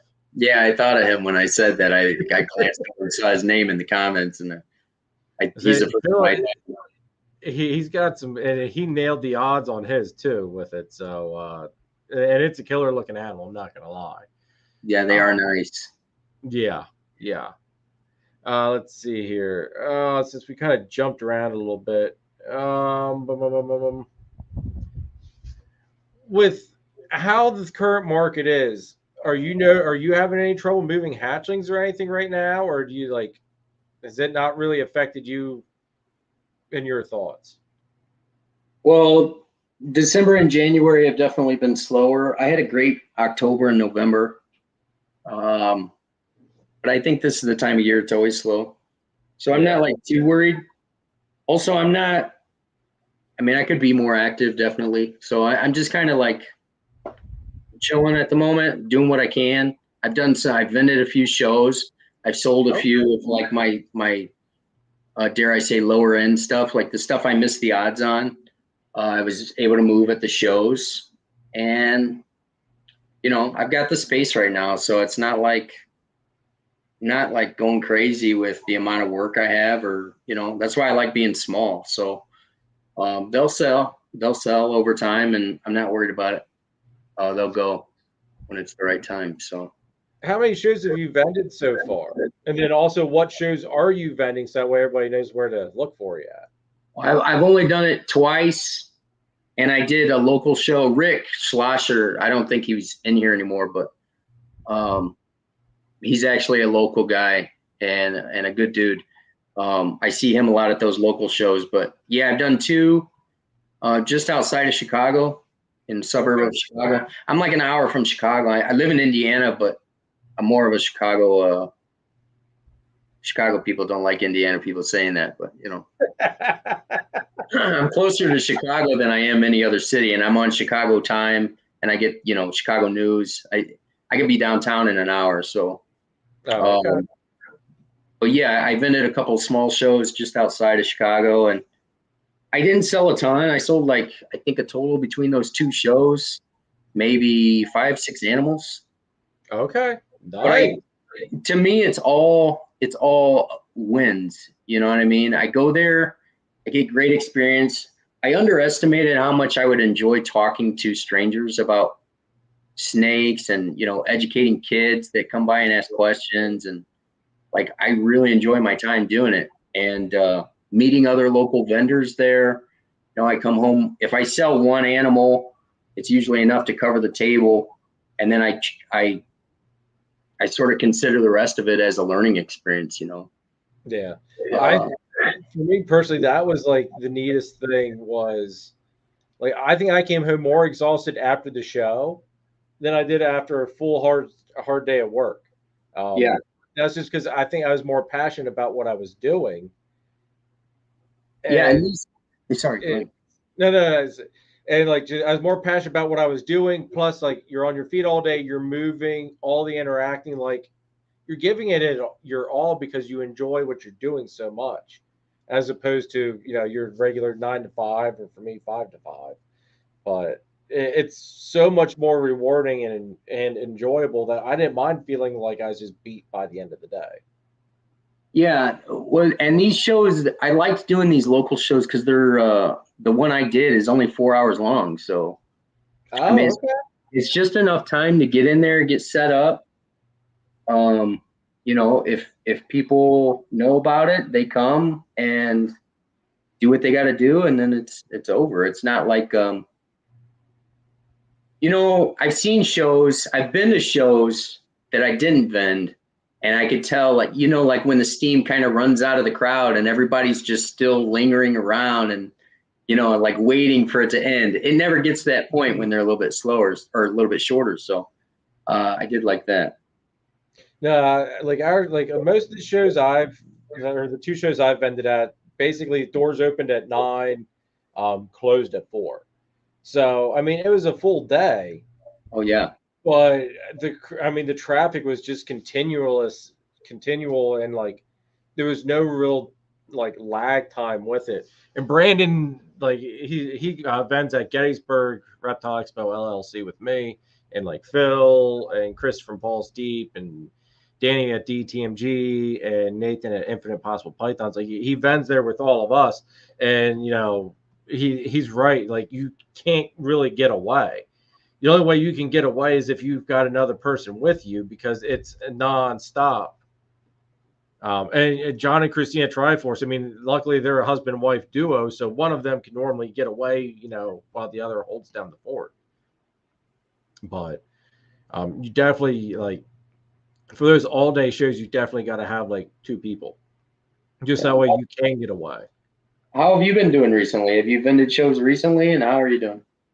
My last show was in December, a couple weeks before Christmas. I went with, what was it, like 11 animals, and I came home with 4. Oh, nice. So I did very well. That was at Rick's still here.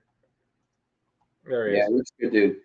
That was at the Oak Show here in PA, and then at Gettysburg, I sold, which was my very first show vending at. I sold, I want to say 4. It's like 4 or 5. I can't remember. But the one, like, people bought one snake off of me, and then as soon as I got home from the show, they called me up, said, "Hey, do you still have that pied male available?" And I was like, "Yeah." They're like, "Okay, we'll take him." So I still consider him as being sold at the show to an extent. But I mean, shows have been great for me, dude. I can't complain. This next one I coming up, which is going to be the next Gettysburg show, I'm kind of like I feel like I'm behind the 8, a little bit behind the ball to start, because I've only got 3 hatchlings I can take. Because everything else sold, so I've got 3 babies that I'm growing up now that are for sale. A Bumblebee Het DG male, pewter Het Clown female, and then a pastel Het Clown male. So I mean, out of the, there's 2 of them that are nice animals, and the pastel Het Clown. I mean, don't get me wrong, he's a beautiful snake, but I mean, a pastel Het Clown male is a little bit harder to move. But the other was, I would expect, I thought I should move a little bit quicker. I want to hear Phil said, "I'll give you something to put on." Phil, dude, if you want to, dude, I've got, like I said, I'll have the space.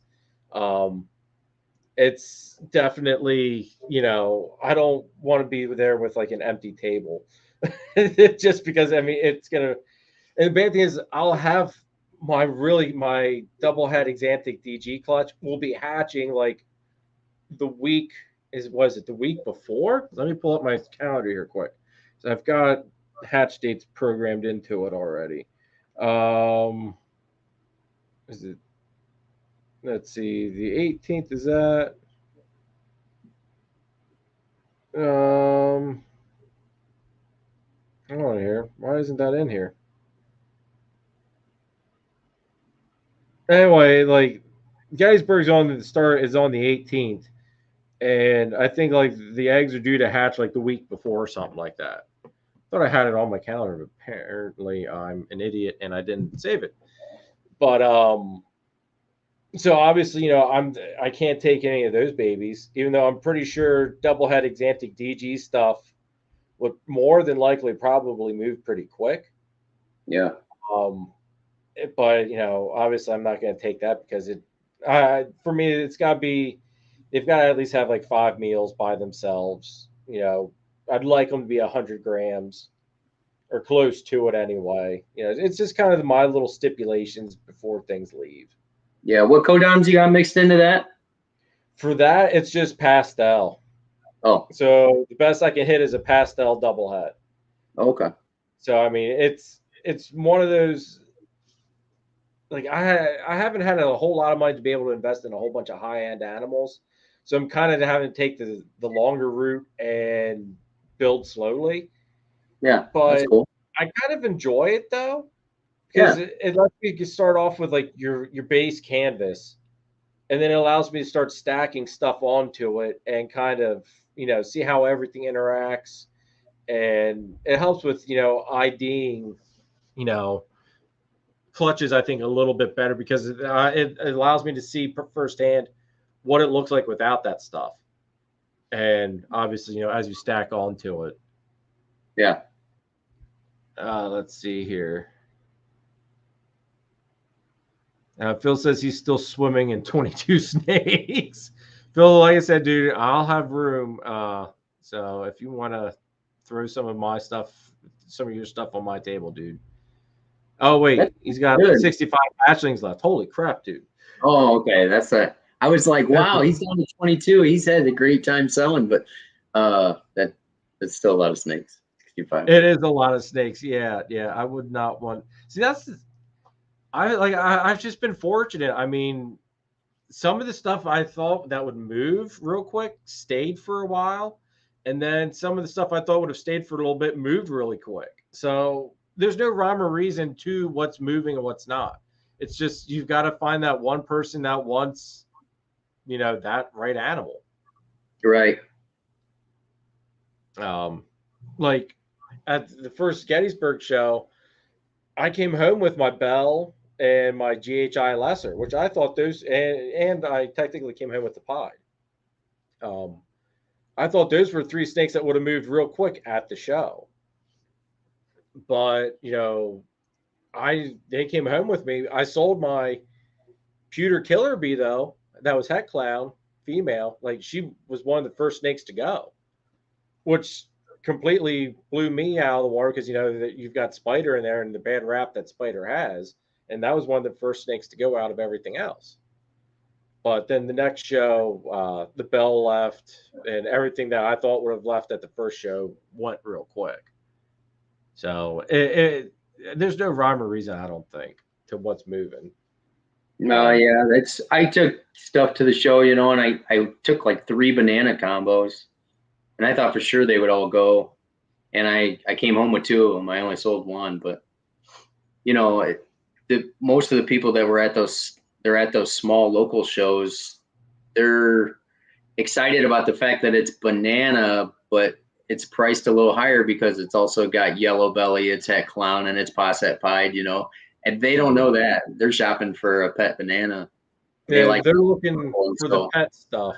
So that's why I enjoy kind of like how I have myself set up. Like I've got my stuff that's more breeder oriented, and I've got my stuff that's more pet owner oriented, so that way it's that nice even mix. I want to try to be able to provide a little bit for everybody. Yeah. I have my couple pairings that are basically the bread and butter for the pet owner stuff that they don't care about the hets. They don't want to have to pay for that, something that they can't see. Right. They just want to have something pretty to look at. So I like having to be able to offer that. And then obviously, you want to have the stuff for the breeder stuff because obviously, that's where the bigger end of the money's at too. Yeah. Nathan says, Phil, I want a male spot from you when you get another clutch. Nathan, we gotta get you a carpet python, dude, or another carpet python. Which hopefully I can get you hooked up on that one too. Let's see here. We're counting down here a little bit. What are some genes that you want to see make a comeback? Because I think there's a whole bunch of genes out there you don't hear about or that just kind of got swept under the rug.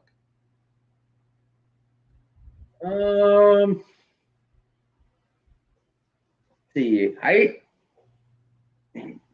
back to Rick, not to keep patting him on the back, but he's got some hidden gene woma clowns, you know, and hidden gene woma is a gene that kind of gets a bad rap. It gets lumped in with woma, and not that woma's bad, but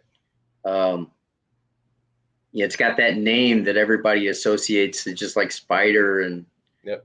and everybody associates it with wobble, and it kind of gets a like a negative. But I like the hidden gene woma stuff. It's just not like overly popular. I know Phil works with that too, doesn't he? Yeah, Phil actually nailed the super. Oh, Which, that's right. And it didn't live.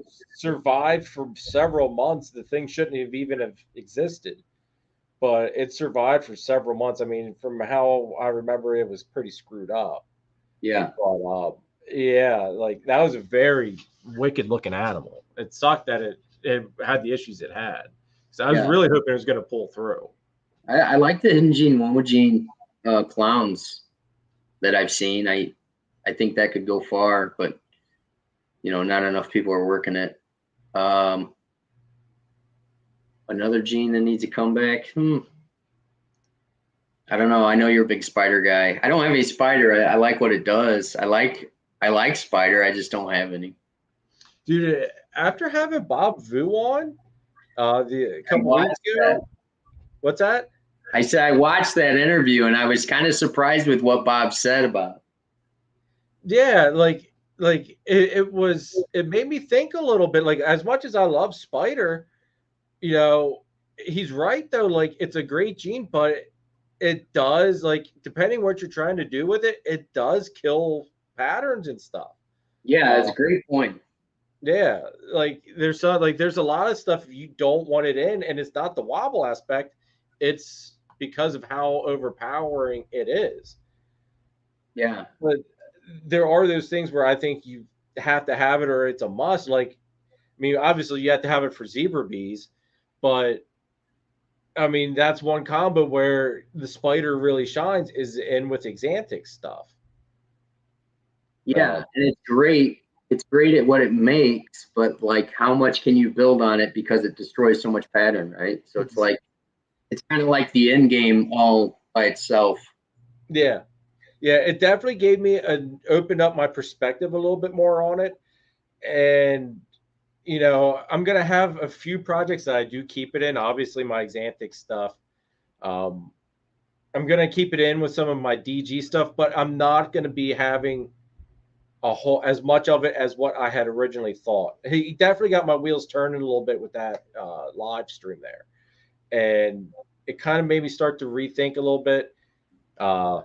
Kai, what's up, dude? Thanks for tuning in. Hey, you may be late, but you can always go watch the replay, bro. So no worries on that one. Triforce's Cypress is an underrated gene, they think. Cypress is nice. I'm not gonna lie. But yeah, like I'm definitely gonna start, you know, thinking a little bit more as to what I'm gonna be doing with my spider stuff. I do want to keep producing some of it though. Like my Orange Dream Bumblebee, like he still drops my freaking jaw every time I open up that tub. I'd like to make some more of him just because I think, you know, for your average pet owner, that's the type of thing they want to see. They want to see that snake that's got this brilliant, like this awesome reduced pattern, brilliant colors. Like he's still very, very yellow, not a whole lot of browning going on. It's stunning looking snake. But yeah, at one time I considered getting a spider just, you know, as a cool pet. But then I was like, well, do I need to be just collecting more snakes for pets? You know, like if I'm going to buy something, I want to be able to, you know, work it into the projects I'm working. Yeah. So it's Jeremy should it's cornering the market on super spiders. No, we're not going to try to corner the market on super spiders. I don't want a whole bunch of dead snakes, Nate. Come on now. But no, like it's definitely going to still be a thing here, but it's not going to be as big of a thing as what it at some point had originally was going to be. Yeah. Yeah. Is any other genes you think you want to see make a comeback though?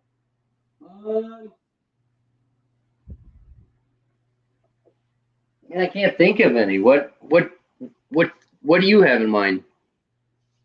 I would like to see more Huffman. I've got one Huffman sitting in the rack, and I have Nate to blame for that because the thing's freaking gorgeous looking. But Huffman's one of those genes that not a lot of people are working with, and I think there's a lot of potential to be done with it.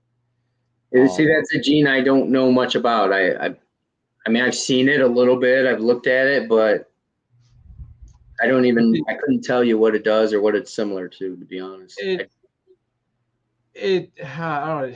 Nathan, you're still here in the chat. How would you, because Nate, you work with it a lot more than me. You've produced with it. How would you exactly describe what it does? I know, like, I can show you the one I have here. Quick, let me figure out where. Here she is.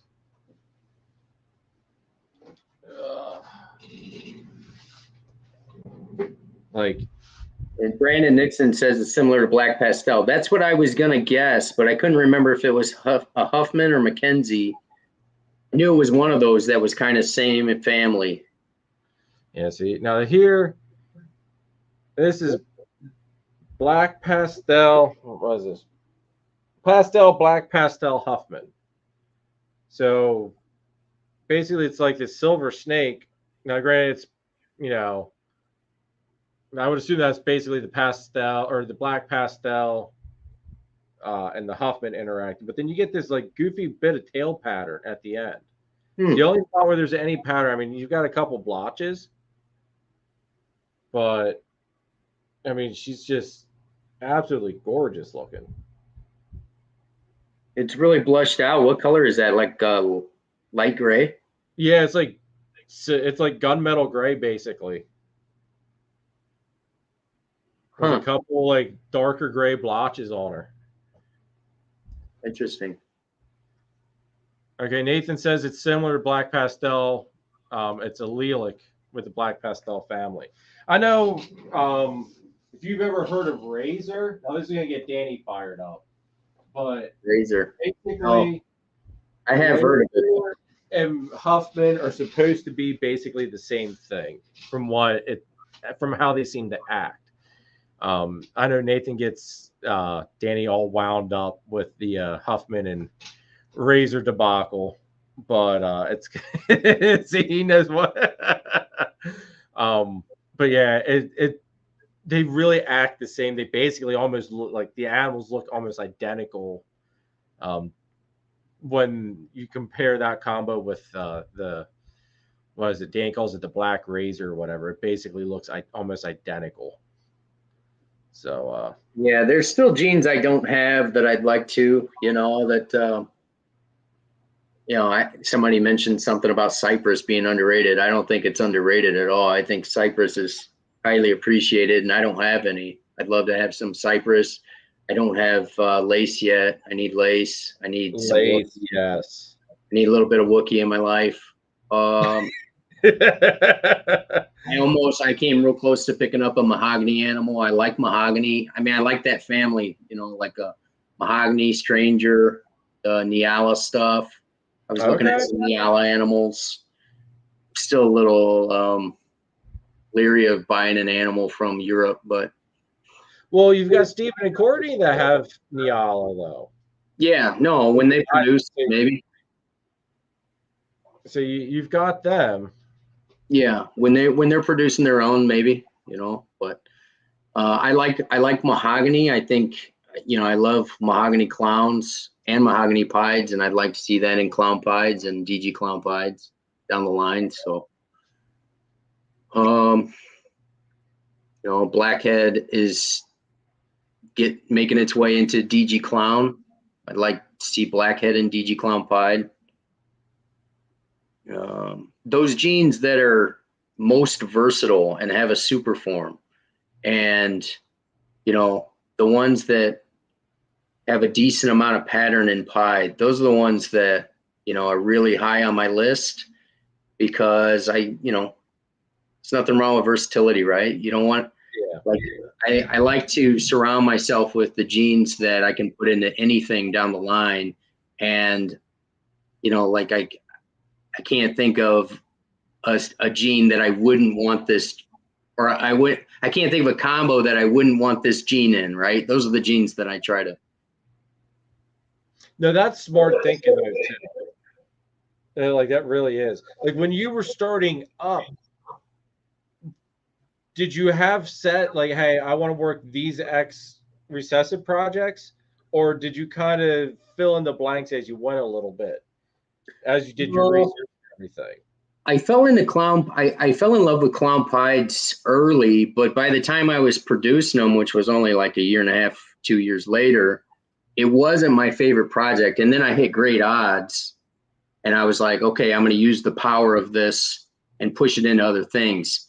I do like clown pieds, but as far as like getting into recessives at all, I started out kind of buying more affordable animals, and I like the higher stakes of, and I'm not even talking about money so much. I like the challenge of trying to hit rarer animals, like high stakes poker, right? I don't like to play poker with quarters because it just doesn't excite me as much. I would rather like have a little bit more skin involved and trying to hit animals that are harder to make, right? So that's how I got into recessives and multi-recessives. And I was sitting with a friend one day. I was looking at an animal, and I was kind of scared to spend that much money.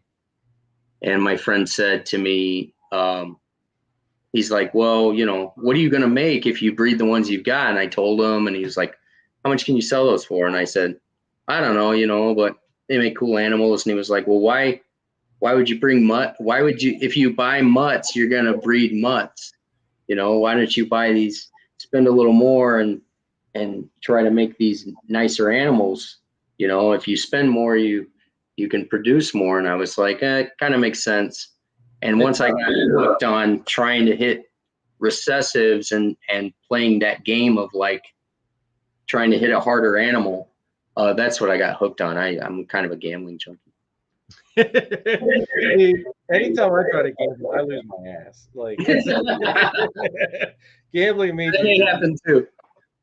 It's put it this way: out of all the clutches I've produced so far, if I wanted such and such a gene animal and a female, it came out male. If I wanted something in a male, it came out female. Like, it's always freaking flip flop the opposite. I've just learned that, you know, like, the odds are never in my favor, really. I just got to sit there and suck it up and be happy with it. No, that just means you're due, man. That means you're due. That means next year you're going to have the best year of your life. Hey, I will take this year to be the best year so far. I like this year, dude. I've got the double het clutch in the incubator. I've got my Xanthic clutch that's everything's could be 50% het clown. With visual Xanthics in it, hopefully. So I've got that coming up. I've got my double het to double het pairing for Xanthic clowns. So hopefully she ends up going, because that's actually one of the girls I produced for my first season. So, you know, this is my third season. So the fact that she's ready this early is freaking out of this world. Like, she's huge already. And she's only like 18 months, like a year and a half or so, you know. So it's neat that she's gotten to where she's at this quick. So, you know, I've got that chance of that pairing. I've got the chance with the carpets. Hopefully they do their thing. So this year, hopefully, if everything goes according to plan, will be the turning point where I start stepping into the higher end stuff. Yeah. But all in all, you know, we got to see how the odds gods favor me. That's the big thing. Got to conquer the odds. Obviously, it's more fun to hit what you want to hit, but, you know, and to hit something that may be worth a lot or whatever, whether it's worth a lot to your collection or worth a lot to, you know, in money value. But it's just so much fun all around, isn't it? Dude, I will say this. If I hit my first Xanthic combo, everybody be ready for the egg cutting, because I'm probably going to jump up in the air, do some freaking stupid happy dance, and it'll be stuck forever on the internet. If I hit the Xanthic clown, you guys will probably all see a grown man cry out of happiness. and I will own it. I will own it because I think that will be just what phenomenal out of the third year. And what are you gonna do with it if you hatch it? Oh, dude, it's staying. Like, and all I hope it would. I hope if I would hit it, I hope it's a male, because I'll throw it back to its mom, as soon as it's ready. Yeah. Try to hit more of the visuals with it. But then plus on top of it, I've got some DG stuff growing up that will be ready by that point. I've got a Bruce Wayne that's leopard spot nose head clown growing up. So I could throw that to that and get my Xanthic Batman project underways, a lot sooner. I've already got the ideas in place as to what's going to happen if I hit it. If I hit the female, it's got to stay. Yeah. And obviously grow up. But I really want the visual double to be the male, just so that way I can start running it through everything, dude. Well, I hope you hit it, man. That would be great. I appreciate that, dude. I really do. Like, like I said, I will probably cry on camera, folks. Yeah. I have no freaking doubt. I love seeing people do well, man, and it would be really exciting to watch you do that. You deserve it, and it would be awesome. I appreciate that, Ken. Got like 2 more questions here. And anybody in the chat, if you guys have any questions for Ken, drop them in the comments so we can get to them quick. What are some of the tips, things you've learned throughout your breeding season so far that you think maybe other people need to hear, or, just tips in general for the people to take into consideration just getting into the hobby and industry?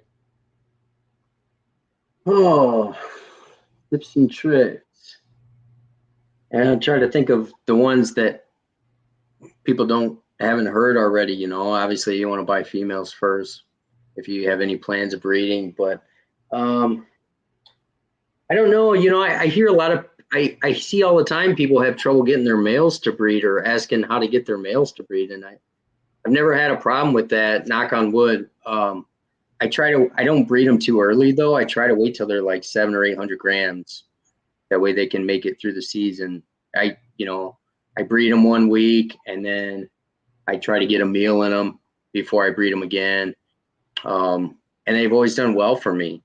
And they go in there and they seem to know pretty quick what they're supposed to do. I had one, I think, one time that didn't breed on the first try, but the second time he was down to business. So okay. I and that one time that I did have a little bit of delay, I used the old wiping boogers on her back trick, and I gathered up as many samples as I could from everybody in the room, and I put them on her, and because he needed some competition, so it got him going. That I've got one female that I don't know, like she's growing follicles. I don't know if it's just her playing hard to get. The male's not really trying too hard. I don't know, but he just will not lock up with her. And granted, he's a first-time male. It's that Enchi asphalt or yellow belly that I'm trying to prove out. He's good to go. He's up to size. He's producing sperm plugs, but he just goes in there and he just doesn't really try. I'm thinking about putting a male in a bag and just putting that male, in there with him and seeing if that doesn't spark him into being a little bit more competitive, possibly. But that's really the only male I've had issues with so far with not locking up right off the bat. Everybody else seems like they kind of get their crap together within the second pairing, like you said. Yeah.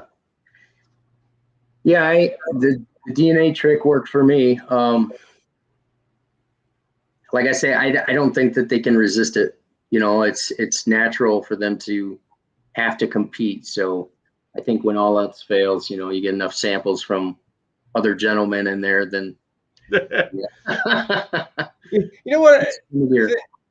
Everybody in Canada, I want your opinion on this. Everybody in the chat, drop what you think on this one as well. I've just had a slight epiphany. I wonder if I was to take the samples from the ball python males, rub them on the carpet python female, if that would be enough to trip the male carpet into thinking that he had a lot of competition going on.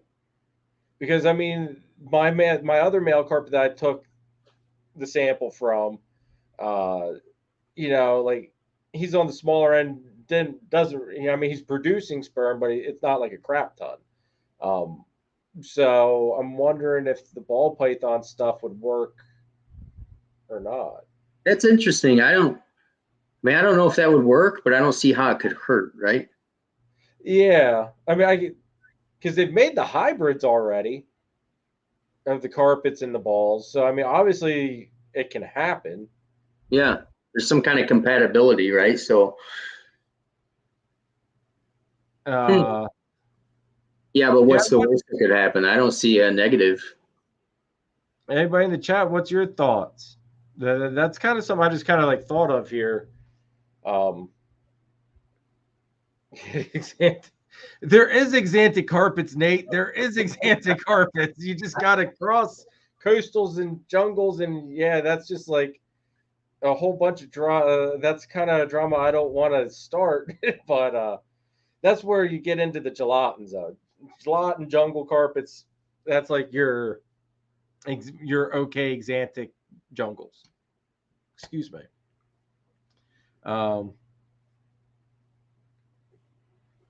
It seems like, all right, they're all talking about something else. All right, anyway, thanks for the input, everybody. Thanks. Other than Nate, there's all sorts of freaking drama going on in our industry. Yeah, I'm just like, I want to see everybody just enjoy the hobby, folks. I don't care what color, religion, any of that crap. Just enjoy the hobby. I mean, yeah, like none of that, like I said it in one of the please film a video. Freaking Nathan.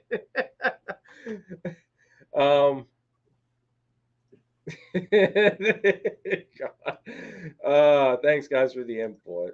But yeah, I don't like it seems like we just got over one crap shoot and then the next thing just fell right into place.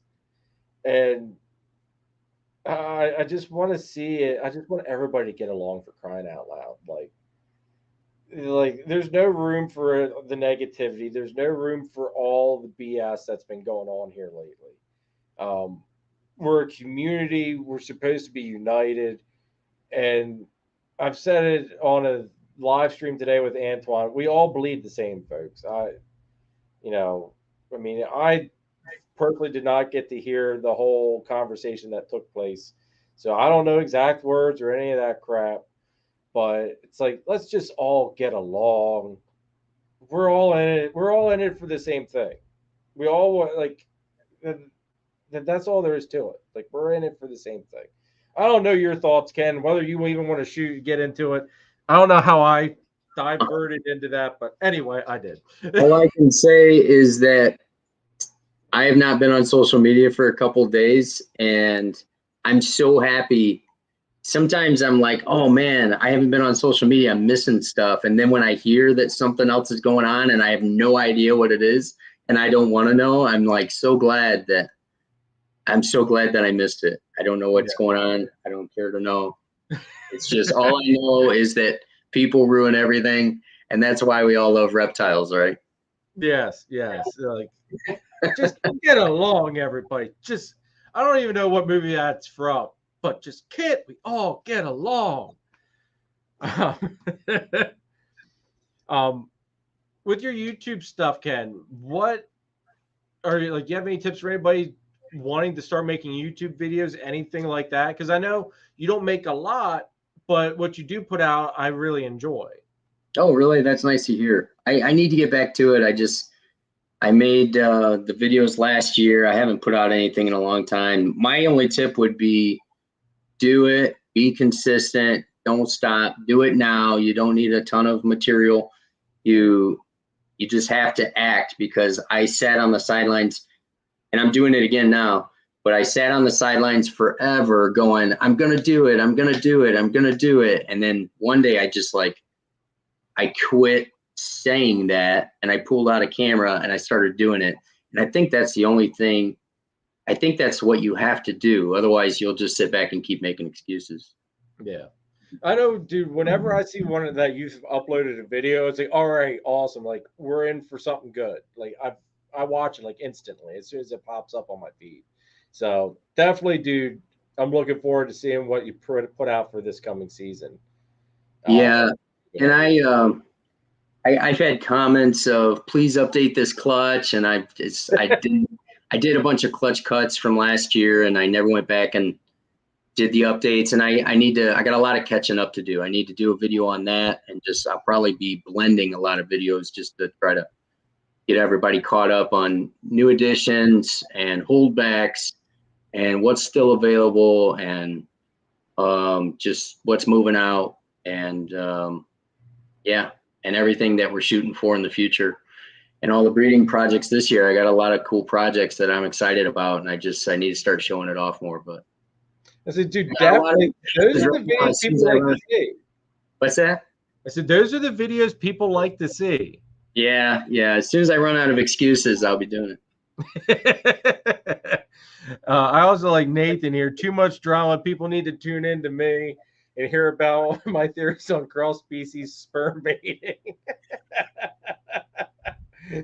Nathan, just think of the possibilities, dude. Just think of the possibilities, bro. We can have dinner, Nathan, one night, and we can talk about this over dinner.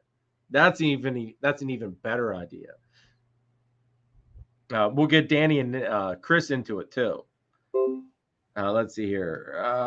More forces. Ultimately, we like our hobby to stay in our growth and production. Beautiful things we want to see, not bias, a Porsche. Or, yeah, no, that's exactly. I just want it to sustain itself. I'd like it at some point. I want to do this full time, but obviously then I've got to be pulling in some profit. But I've set a 7 years is what my goal is. 7 years. I want to be doing this full time. So we'll see how. Go ahead. Sorry. No. That was the end of my spiel there. Like 7 years. I didn't mean to interrupt you. I was gonna say I'm kind of on the same timeline. Like and that's another excuse I have for pacing myself and not going 150%. But same thing. I hope to retire within the next 10 years. And how many years do you have left, Jeremy? Oh God, I'm 36. Well, I'll be 36 here next week. 36? You're only 36? I'm sorry, that came out wrong. All right, now, did you think I was older or younger? I thought you were closer to my age. I thought you might be older than me even. Well, how old are you? Because I thought on Super Bowl Sunday, I'll be 42. Okay, see, dude, I thought you were at 35-ish, in my area there. Yeah, if I shave this beard, I'm only 32. But dude, if I get rid of this and if I would dye my hair, I might be able to pull 30. But no, yeah, I on the 30th, I'm going to be 36. So okay, so you got a ways to go though to retire. I do, but if I can get to where I want to be, that 7 years, I could maybe pull a part-time job somewhere and just do something that I enjoy doing part-time, and then do this, or even just maybe do this the whole time. My body can't take a whole lot more of what I do. Construction's kind of starting to wear on me big time. I know, man. I come from that same background. Oh, okay. I'm a carpenter by trade, and but now I supervise, so I don't wear my tools as much as I used to. But yeah, I've got 25. Well, since I graduated high school, that's all I've been doing. So. Oh, okay. Yeah, I've been doing excavating ever since high school. Now basically I sit on my butt all day and ride around a skid loader. So I don't do a whole lot of physical work anymore. I mean, I still do some. I still throw some hunks of blacktop around. Yeah. that I can't get with the skid loader from, up against buildings and stuff. But it's gotten like, I think I've just bouncing and shaking in that machine. Like I was off, between Christmas and New Year's, I was off a week. Before that vacation, I was walking with like a limp because my knee was hurting me that bad. That week off, I went back to walking. You couldn't. I didn't have a limp then. After that week, time was over. 2 days back in the machine, I was walking with a limp again. And the only thing I could think of is it's just that constant jostling and the vibration. It just like it wears on your joints. Yeah, it's hard on your hips too, right? Like that's. See, it's more for me. It's like more the knees than anything. Oh, really? My back's kind of screwed up, but my wife will, like, I've done all sorts of crap that screwed my back up, I'm sure, from pulling muscles, and I'm sure my back's just that out of whack. I don't think it's funny anymore. Yeah, that's the thing. Unfortunately, that's the thing with backs too. Like once they go bad, they kind of stay that way, it seems like. Yeah. Like there's been times where like I'll stretch and I'll freeze and I'll go, oh, and she'll like stare at me like, what the hell's wrong with you? It's like, I can't move at the moment. Something's not lined up again. And like it takes a little bit for everything to like relax or tense back to push something back into place. It's like, oh, okay, I can move now. We're good. I'm just at that point where it's like, I need to get out of doing what I'm doing, and snakes is the way to do it. Yeah, that'd be great, wouldn't it? Now, with your work, hold back, Rack. What's up? Thanks for tuning in. First time seeing you guys, or you gals, I should say, in the chat. So thank you very much for tuning in. Appreciate it. Good to see us. I was actually watching their podcast the other day and really enjoyed it. One benefit to being laid off is I can actually watch these podcasts during the days and during the mornings. So I'll actually get to watch Nicole and Dre's podcast tomorrow morning, 2 Peas in a Pod, which I never get to watch. So there's one benefit to being laid off currently. I get to catch up on all this stuff and hang out with everybody for a little bit. Yeah, it's the life of a tradesman. When you're laid off, you got time but no money, and when you're working, you got money but no time. Exactly. Although, when you've got friends like Danny and Nathan and the Chris's and stuff, and Phil, I haven't bought anything from Phil yet. But when you're friends with all those guys, when you have the money, they're like, they've always got something that you want. So, Nathan's been the one that gets basically to, all right, you've been watching. Well, I appreciate you guys tuning in tonight. Really do. But yeah, like Nathan's been the one that's had the most eye candy I've been going after lately. John and Christine are the ones where I've got that, the gray matter from. Okay. Danny's, I've gotten some stuff from Danny too, but I had some guns and ammo stuff that he was interested in, so we kind of did a flip-flop there. So Danny didn't take any money. He just took some extra stockpile I had that I didn't really need. Yeah. But no. Correct dealers. Yeah, it's kind of how it is, like in our little group there. It really is. I'm hoping to retire within the next 10 years. And then if this is at least something that gives me a nice side hustle with my retirement, then that'd be a great thing. So now at your work, are you kind of like does everybody treat you a little weird because you're like the snake guy? Because I know at my job, dude, like everybody, like they'll come up to me like, you're the guy with the snakes, right? I'm like, yeah. And then they'll start asking all these questions. And as I'm answering them, like, they're like, nah, like, I'll tell them, how much some of this stuff goes for. And like, they're just dumbfounded by it. It's like, okay. It's like, not only am I doing this for the passion because I enjoy it, I was like, but now you guys see that there's actually like a monetary thing with it. Like, it's not weird. It's a hidden diamond in the rough, so to speak. Yeah, I get a little bit of that. Honestly, I don't advertise it a ton. If somebody asks me about it, then I'll open up to them. You know, I'm not afraid to talk about it, but it's not like something that I go around, you know, and I'm sure you're not either, but like, you know, No.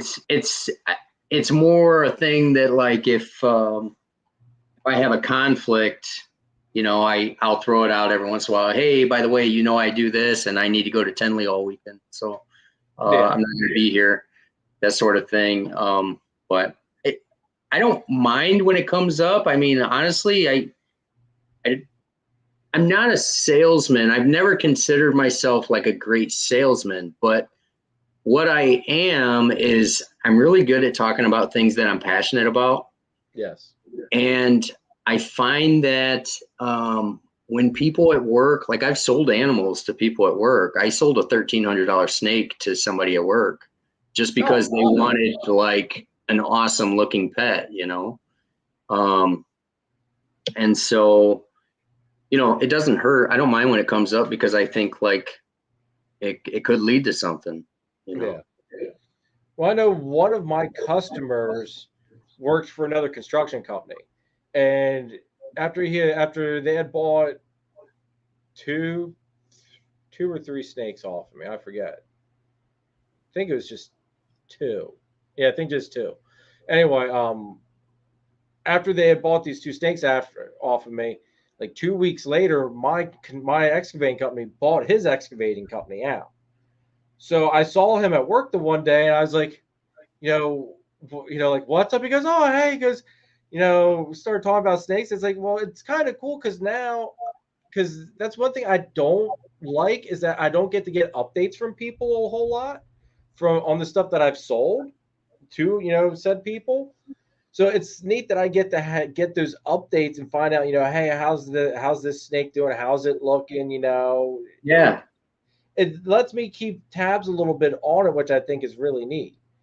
Um, the one thing that my one boss showed up at a job site and he said, hey, he showed up, he goes, yeah, we just got done with the scheduling meeting. We were talking about you. And I looked down, I was like, oh God, it's like, where the hell are you guys going to send me now? Because like whenever they say, yeah, we got to talking about you, like it's basically bend over, Jeremy, here it comes. Yeah. And he goes, oh no, it wasn't about work. I was like, okay, then why the hell are you guys talking about me? He goes, oh, we were talking about your snake business and your YouTube channel. I'm like, what do you guys really talk about at scheduling meeting then? That you guys are talking about my snakes and YouTube? He goes, oh yeah, you come up an awful lot during these scheduling meetings. Like we all just start talking about it. He goes, we all think it's really weird. It's just like, okay, whatever, dude. It's like, but hey, come on over, buy something. Yeah. But it's neat how that stuff kind of spreads around and like the whole company, like it's like wildfire, dude. Yeah. Yeah. And I've got a guy in my office that his wife runs, they breed dogs, you know, like designer breeds. Yeah. Sheepadoodles to be exact, which are really cool looking. But he and I trade notes all the time, and it's quite like it's a different type of market, right? Because well, it just is. But he and I, it's fun to have that conversation, and so a lot of times it comes up with him, and we trade notes on what he's having. He's experiencing the same economy in a way. Yeah. So they've slowed down a little bit, and decisions that they're making for next year, and how they're approaching it, and how I'm approaching it. And it's fun to talk about those things with somebody. Oh, definitely. And then I work with other people who do the same thing with cattle, and so same thing with them, and it's funny because right before the genetic testing thing came out, I was explaining to a guy who's into cattle about the whole business hobby industry. And he was asking me about genetic testing, about how do you tell that these genes are there? And I'm like, well, you got to kind of develop an eye for it. And, you can, and then ultimately you breed it. That's the best way to prove it. But I said, and then recessive genes, are in certain situations are a mathematical guarantee. And he was able to relate, but they have genetic testing in cattle. They've had that for years. Okay. So they test for certain genes. And he was asking me about that. And I was like, man, it's crazy you brought that up because it's just starting to come around now. Yeah, it is funny when you think about that, but is there really that many different genes in cows though to test for compared to ball pythons? You know, I don't know that much about it, but they test for different things. Like they test for negative genetic like deficiencies. You know, okay. They test for those that will like, you know, end an animal's life early, that sort of thing. They don't want to keep breeding those, obviously. So that's more. I never would have thought about that. Yeah. Now, this wasn't something that was on my list to ask you, but I've just kind of thought about it. Are you going into this year's breeding season the same as you would at any normal season with how everything is, or you could be a little bit more picky choosy with your pairings, or because like for me, I'm still going full bore. I'm trying to get as many pairings as I can to go. Yeah, I'm pretty much doing the same thing. I have a couple of animals, a couple of females that I was kind of on the fence about. Do I want to do something with them anyway? And I don't know if that's because of the market or I just made that decision not to mess with them. But I think I paired them once, like a couple of them I paired once, and they didn't show me the signs. And I was like, you know what, I'm not going to push them because it might be an off year anyway. They're not my like greatest, what's the word? Potential. They don't bring a lot of potential anyway. So I didn't push those, but yeah, for the most part, the stuff I'm excited about and the stuff that I need in order to keep pushing the projects I'm passionate about, I'm going to keep making those. Awesome. So I like my situation because like, I've got these racks behind me, but I've only bought half racks so far. So I can still go to the ceiling on those. My wife wouldn't want to hear this, but I can still go to the ceiling on those. I've got a whole nother bare wall over there. And I've got kind of an odd shaped like half hexagon wall over here, but I can still do stuff with that too. So I've got room for animals and I can outlast a bad market if I need to. I mean, if I didn't sell a snake, I don't want to say that, but if I didn't sell a snake that I produce next year, I could just buy racks and I could house them all here and grow them up until they're able to go. See, that's like, I'm kind of in the same thing as you. I mean, I've got the room to grow. I'm planning on doing the expansion. My plans are slightly changing to an extent. I might not be knocking the wall down fully. What I might do is just put a doorway in. It'd probably be a lot less mess. But definitely we're still going to do the expansion. But I think where I'm at now is probably going to be more like the carpet python room. And I'll still do the live streams from here, but I'll turn how the table is. That way you have like a wall of carpets to look at. I've got some neat expansion stuff going on, or plans for the expansion stuff. Yeah, I heard you talking about that recently. That's really cool. You said the carpets take up a lot of space. Dude, yeah, like bare minimum for an adult, you should have like a 4x2x2 enclosure. Yeah. Yeah. So I mean, you figure that's basically what the length of a hatchling rack, or an ARS 1065 rack. That's probably about 4 foot. Roughly, I'm looking at mine. It's probably close to 4.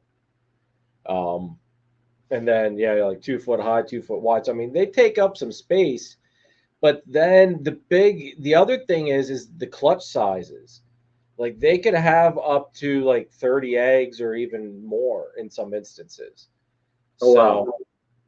There's a lot of babies that can come out with carpets. Yeah. So that's another thing, like I'm trying to stay ahead of the ball with like by doing the expansion early enough, because I still obviously I've got room to expand over there because that's a 50-20, that's the 55-40 there. That obviously can go up. I've got that wall there. Yeah, that's the hatchling rack there. And then I've got the carpets here for now, but I can obviously, put something here. And there's the incubator. Yeah, I've got enough room. Freaking Phil. I was waiting for it. That's also, making this a carpet room, it will make better use of all the outlets. So that way people will, that way I don't catch as much crap about the outlets. Or cage through thing in the wall. That I don't know how that would. Well, I don't know. Yeah. Well, if I only put a doorway there, Phil, I don't really have to reroute much. It would be. All right, this sounds big. It would be 4 outlets. Okay, Phil, 4 outlets for one to make it one doorway work. Maybe 2, but more likely 4. Phil's seen my snake room. Actually, they've all seen Nathan, all those guys. They've all seen it. Chris, no, it's not on 50. Everything, each wall is on a 20 amp breaker, dude. I went massive overkill. But yeah, it's cool. You got a group of you guys out there. You see that cookout. That looks like a lot of fun. I wish you guys were closer and I could make it out there just once. But I mapped it. It was like a 8 or 9 hour drive. And if I was, back in my younger day when I didn't have a family and I wasn't required to work so much, I could drop stuff and just head out there. I would do something like that, but things are different. We've got Jeff and Angie of Celtic Falls. They're coming out there from Missouri, I think. Oh, wow.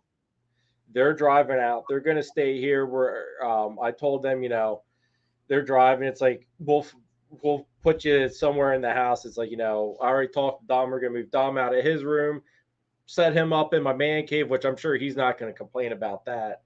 And we're going to set Jeff and Angie up in Dom's room so that way they actually have a nice bed to sleep on.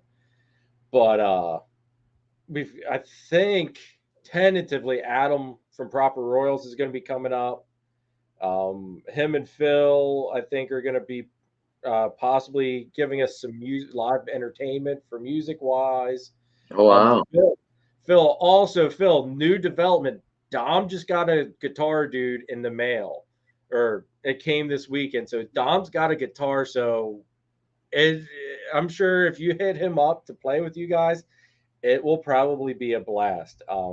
Dom's actually self-taught, and the boy plays Metallica on a ukulele. So I have great thought. I'm sure that he can do pretty good on an actual guitar if he can do that on ukulele. But yeah, a whole bunch of the PA guys, even some people from New York come. Chad, Nicole from Chad from Richie's Recessives, and Nicole from Lady Tiz. They come up from Maryland. So I mean, it's not just PA people. Like, we've got some New York and some Maryland people. I know I think Kai and maybe Charlie they're out in Jersey. They might make the drive. It's like it's growing into a really neat event. And it's funny because I'm kind of away from everybody. Like, there's better places you could have that are more centrally located for everybody. But it's neat that everybody is okay with coming here to hang out. That's great. So it's a blast. I mean, I spend the last one I spent, I bet you 2 hours just grilling burgers and hot dogs. Every once in a while somebody would come over and talk snakes with me, but for the most part, I was just trying to get burgers and hot dogs out to everybody. Yeah, that's the tricky part about hosting anything like that. You stay so busy, and but I get it. No, you enjoy hosting too. Like, yeah, it's just like you enjoy watching everybody, have fun, laughing. It's just a good time. I mean, and you're like, well, I didn't get to see anybody or talk to anybody. that dude, yeah, like there's a few people I didn't get to spend much time with talking to them, and it sucked. But it's like, you know what? I'll get to talk to them at the next one. I'll make more of a point that, hey, I get to see Nathan and them guys a whole lot more than a bunch of the other people. So Nathan, I'm sorry, but I could talk to you another time, bro. I'm gonna go over here talk to Eric or Nicole or whoever, Kai, and get to talk to them since I don't really get to talk to them as much. Yeah. Come on out. Guarantee you won't. Freaking. Oh God, Nathan. How far is that for? It's still pretty far from like Brandon Nixon. He's in Maryland, I think. Brandon's not far either. It might only be, I bet you it's probably like an hour for him too, roughly. Brandon, you're still in the chat. Like, how long? I think Brandon and I even talked about it. I think it is only like an hour or so. Third Eye, where are you located at? You can always hit me up on Instagram and stuff. Yeah. Everybody makes fun of because Chad from Richie's Recess is like a huge Star Wars fan. Well, my man cave is basically nothing but Star Wars. I might have a picture of it. Yeah, we have that in common too. I grew up on Star Wars as well. So. Oh, dude, then I gotta. All right, you definitely have to try to come out at some point one of these years, and it's well worth it just for the Star Wars room, dude. Yeah, that new Mandalorian trailer looks pretty good. Oh, dude, yes. All right, here we go. All right. Let me put me up on the big screen here. We're gonna get nerdy, everybody. First, Quantumania, Ant-Man Quantumania is gonna be great. Dude, I'm not gonna lie. I'm not a big Ant-Man person. Third Eye, yeah, hit me up, dude, on Instagram. Yeah, hit me up and I'll get you the details. Or let me. All right.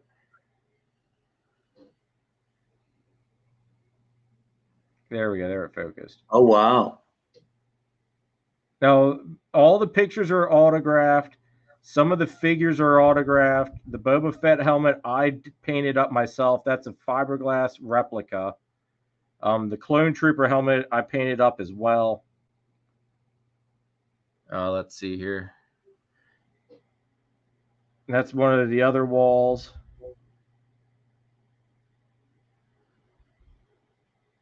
So that's worth more than your snake collection, I'm willing to guess. Dude, yeah. Like a lot more? A lot more. 5 times? Like, I'll put it this way. Shatner's I have William Shatner's autograph. His autograph is like $100. Emperor Palpatine's autograph was like $100. I've got a couple Darth Vader, like David Prowse, which was the original Vader. I've got a couple of his autographs. He's dead, so those items have obviously risen up in price. I've got a lot of Boba Fett autograph memorabilia from Jeremy Bullock, which was Empire Strikes Back and Return of the Jedi Boba Fett. I've got a lot of his stuff. The one figure I got alone was worth like $400. And I got that autograph before he passed. So, needless to say, that's basically whatever I want for it, essentially. Are you ever tempted to try to sell any of that for your reptiles? There's like 1 or 2 figures I've thought about letting go. I've actually eBayed the one and it didn't sell. But it was a sideshow 12-inch Boba Fett figure. And I thought, I don't really need it because I've got another one that I like a little bit better and I have on display. So if you're interested, Ken, let me know. I could send you some pictures. But, no, I'm just interested in the answer. Because I know that for me, I don't have a lot of like memorabilia type stuff, but I'm no great guitarist, but I do have a couple of guitars, and I have other things from other, just other hobbies. And I think like, man, I could I think all the time, like, what could I sell? Not that I'm like scraping bottom or trying to check the couch cushions to buy a snake, but I just think about that all the time. Like, oh, if I didn't have money tied up in that, I could use it over here, you know? Yeah.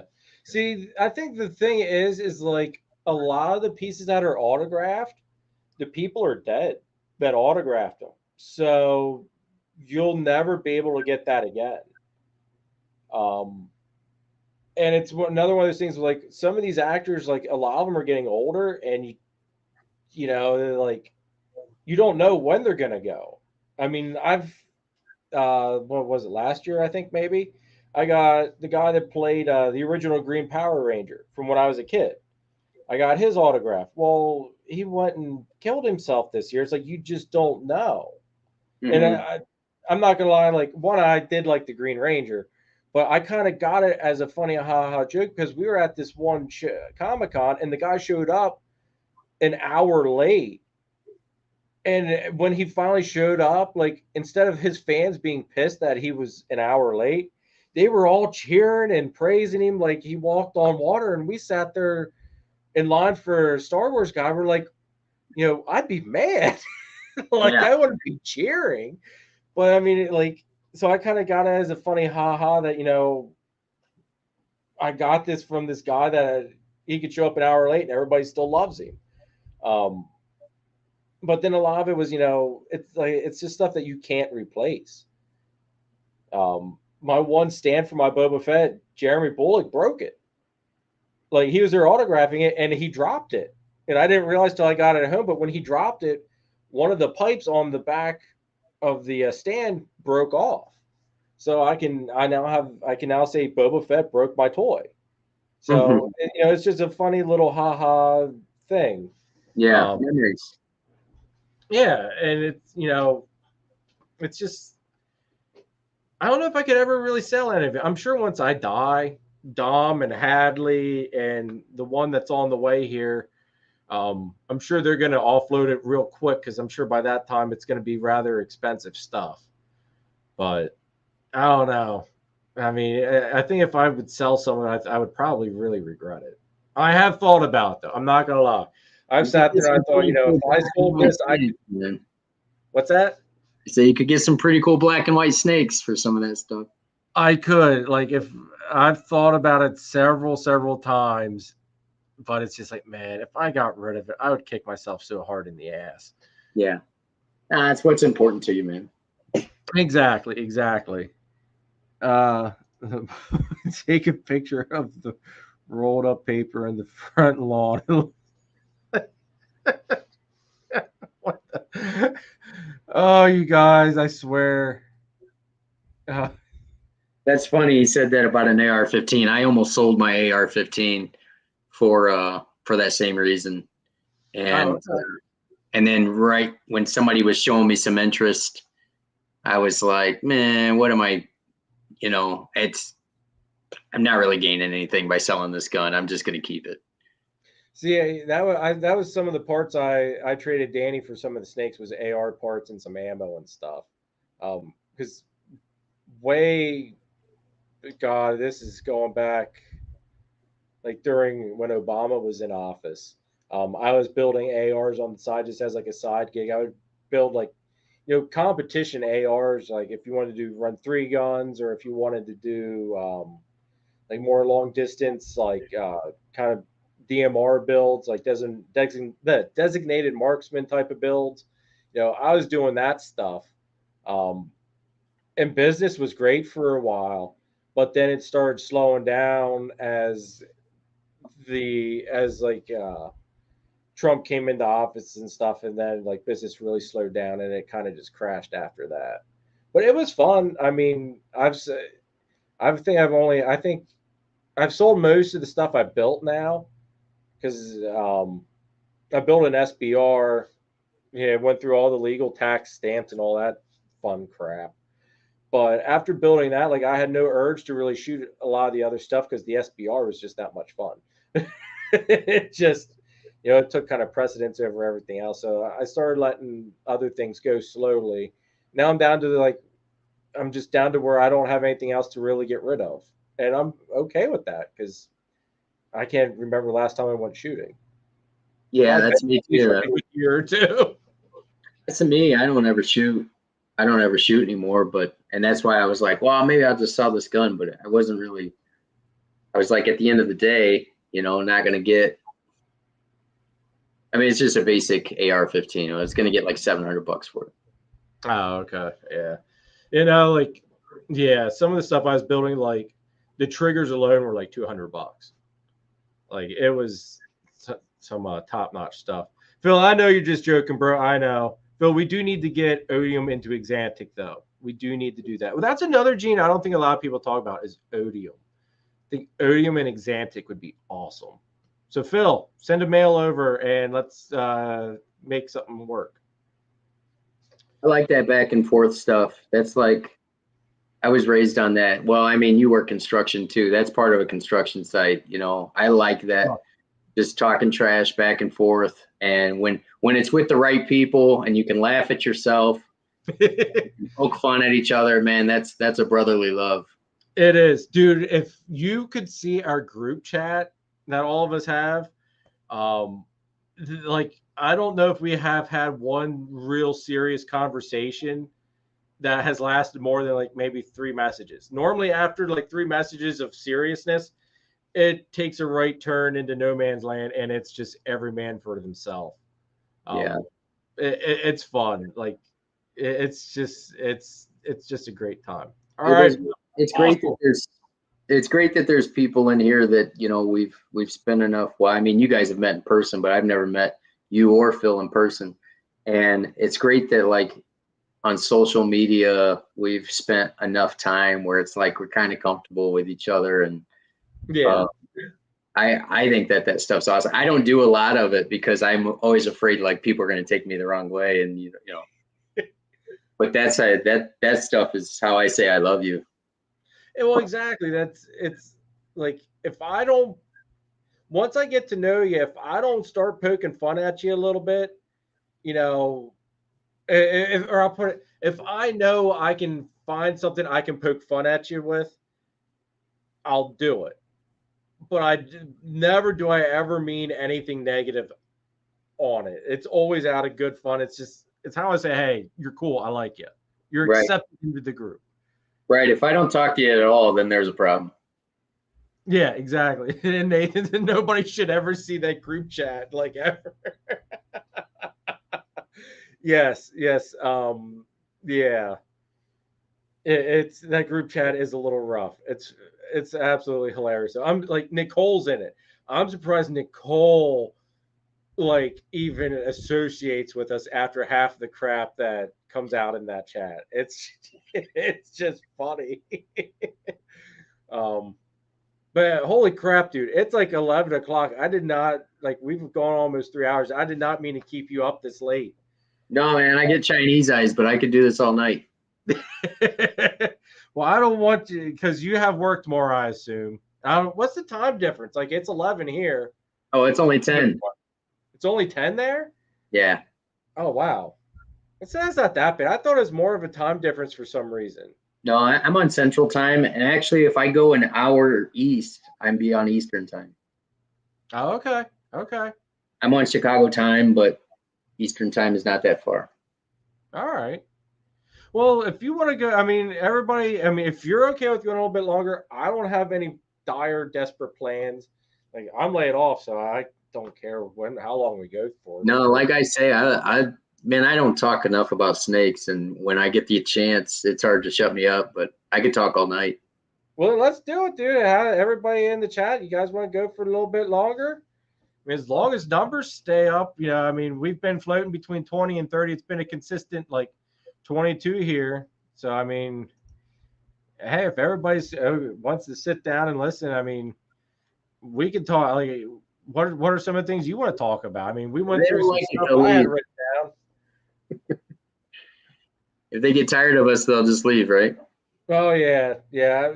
But hey, we got a bunch of troopers in the lobby here. Yeah. Oh, I don't know. What Let me think. I had some more questions for you, but now I can't think of them. You don't have any other species, right? Just the carpets and the balls? Just the carpets and the balls. I do. I've talked to Chris at BNS a little bit on it. I do want to add Sumatrans, Sumatran short-tailed pythons. I just love, and here it goes back to the Xanthic thing. I love the blacks and the whites and the chromes you get and the silvers in those. And I had one years ago. I'm gonna say I was in my late teens. I had a green tree. I had a red blood. I had, which she was beautiful. She was big and beautiful, dude. Um, I never should have got rid of her out of all of them. I never should have got rid of her. She was like 6 foot long, 26 pounds of just solid snake, but she was puppy dog tame. I've got pictures of her just sitting there with my son when he was like 2, and like he's just there sitting on the bed petting her, and she's just soaking it up. Like she was a sweetheart. Um, but and then I had the Sumatran, which everybody calls the black blood python. I had one of those, and it like they're just so beautiful. And that's one snake the bloods are once they're both snakes I regret ever getting rid of.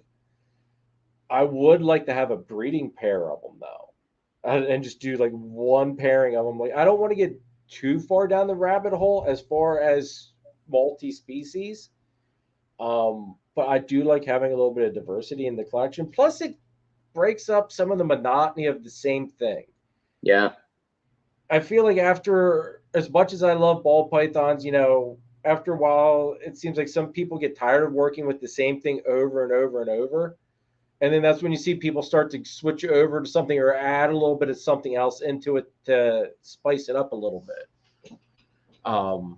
Third eye, I had a Biak. She was freaking gorgeous too. Sweetheart during the daytime. I don't care what anybody says about green trees. She was a sweetheart, but at nighttime, God, it's like someone flipped a switch and she turned into a witch. You could not get within 5 foot of that enclosure, dude, or she would be smacking the glass every time. Yeah, I don't need anything like that. But during the day, dude, she was a sweetheart, completely fine. But yeah, I would like to get another pair. I would like to get a breeding pair of Sumatrans. Obviously, after the expansion would be done, and I would like to add a pair of like Sorong green tree pythons. I think after that, I'd probably call it quits. With adding stuff.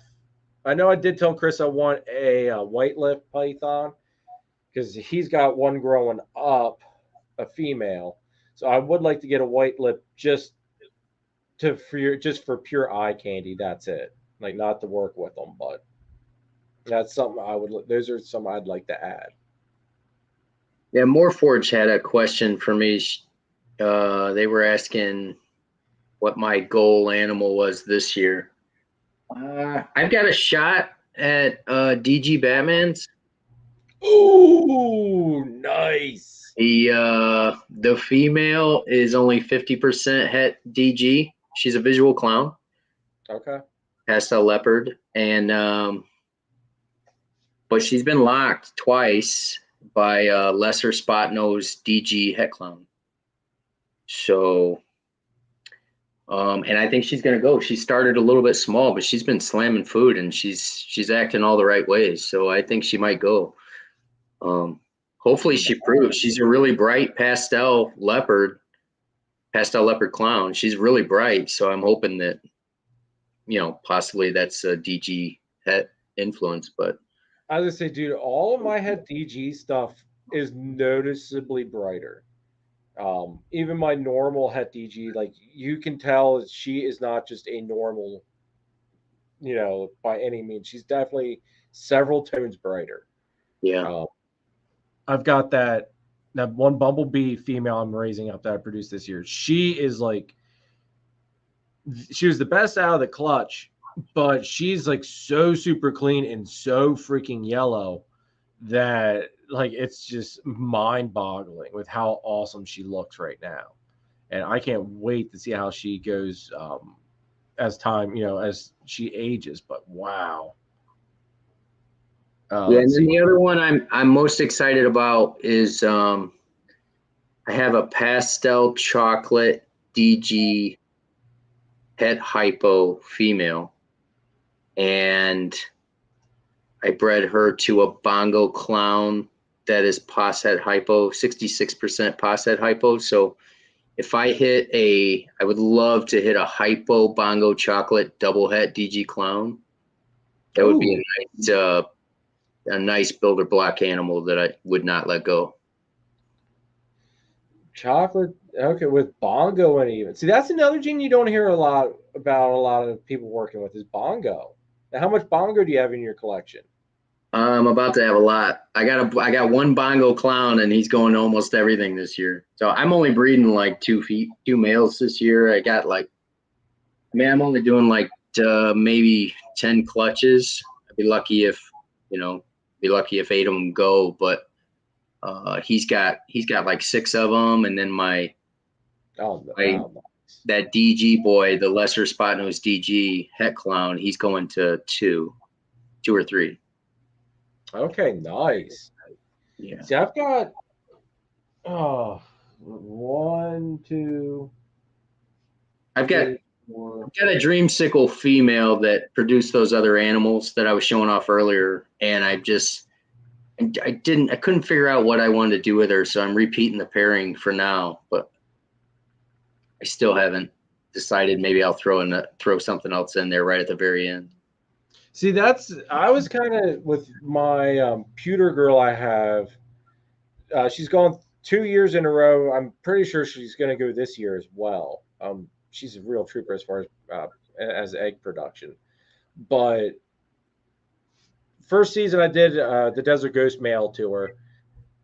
This past season I did my Bumblebee Clown male. So now this season I'm going back to the Desert Ghost because I never got my leopard het Desert Ghost female out of her. All the leopard stuff was male. So I just want one leopard combo female that's het Desert Ghost. And basically everything else in that clutch I'm going to sell off. So hopefully I can nail that unicorn out of that clutch that I missed. And, I think, leopard combo, any leopard combo females that would come out of that would be, highly sought after with the het DG attached. Because what I kept back from that clutch the first year was a pewter leopard male and a pastel leopard male, both het DG. But then I kept a cinnamon het DG and then a normal het DG. Well, I want to see what the Super Cine Desert Ghost looks like. I know it's a gamble, but it's one of those things where I'm curious enough that it's worth the gamble for me. I mean, there's some people that end up with the duck billing or the kinking. Then there's a lot of people that end up not dealing with any of it. So I'm going to roll the dice and see how it goes. But I want to see if it doesn't produce like a really nice dark animal that stays black, or at least stays really dark and doesn't really brown, or what it actually does. Yeah. But let's see here.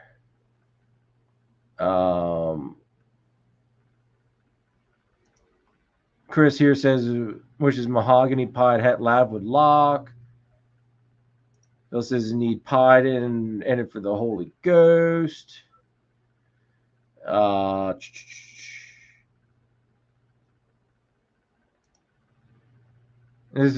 forces is their double het and triple het maker season.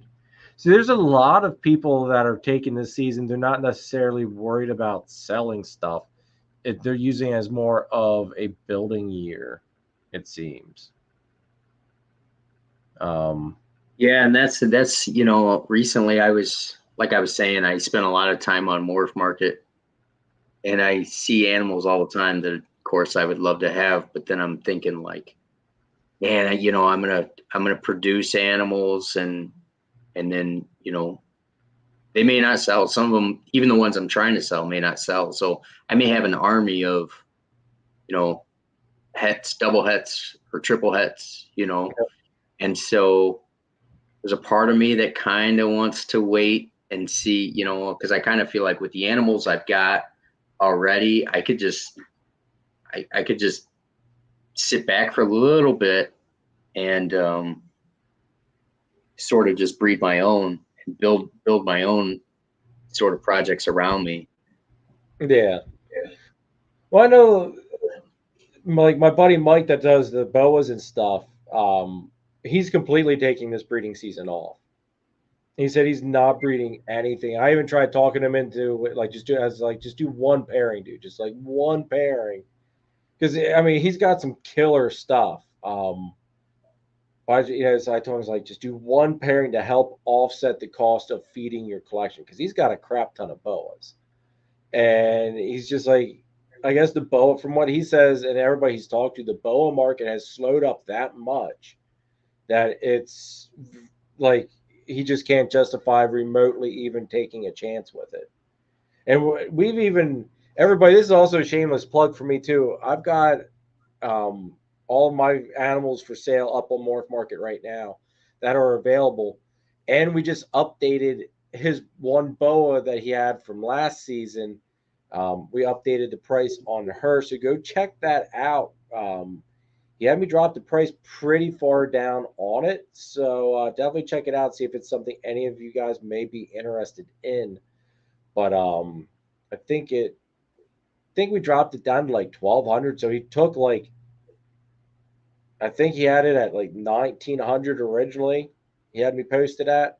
So now we're down to 12. He's just kind of at the point where he just wants to get it moved.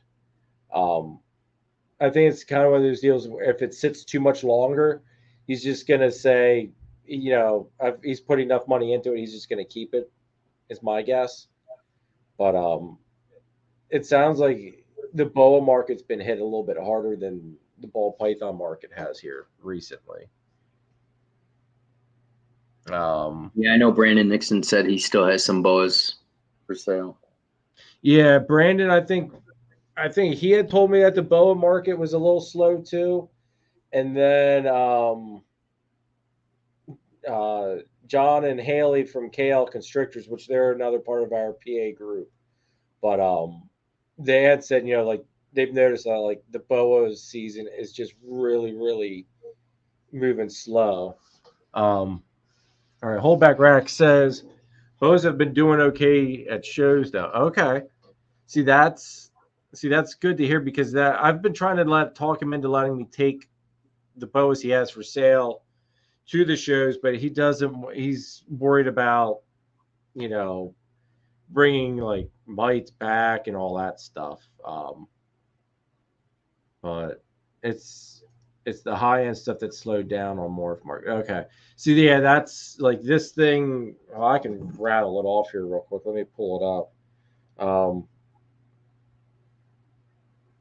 Animals. It's a IMG Hypo Motley Anery Type 1 100% sharp albino.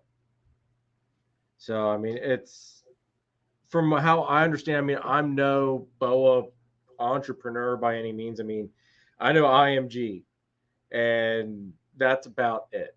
IMG is the one trait in boas that I absolutely love. But from how it's been explained to me that's a rather high-end boa. But, I don't know. I'm not a big boa person. Anery is axanthic in ball pythons, I believe. Is it? Yeah. Okay. Okay, see, there again, I didn't know. Because this thing, I mean, I know, I think if you put IMG and Anery, it's supposed to make the snake get really dark or like all black or something as it gets older. I don't know. Okay, Holdback says IMG have been overbred a lot in the past couple of years, which I get that just because of, I mean, they do look stunning. I actually had one person inquire about it today, and they inquired about it, and then they wanted to do a trade, and what they had for a trade, it wasn't really, it wasn't something that we were interested in. It was kind of like a really bad trade to start. It's female, Nate. It is a female. Yes, that's a big thing there. It is a female. But yeah, Are you sure? yes. Well, all right. Blake told me it's a female. I trust him. Like I will probe it for anybody. I will make sure it is, because that's one thing. Like, even though it's like a partnership we've created. Like, he produces them, but then we sell them underneath my name. So it's it's got my reputation riding on it. That was only a joke about the carpets. Oh, yeah. Holdback Rack says it looks het annery, not visual. You see, I don't know. Like, that's.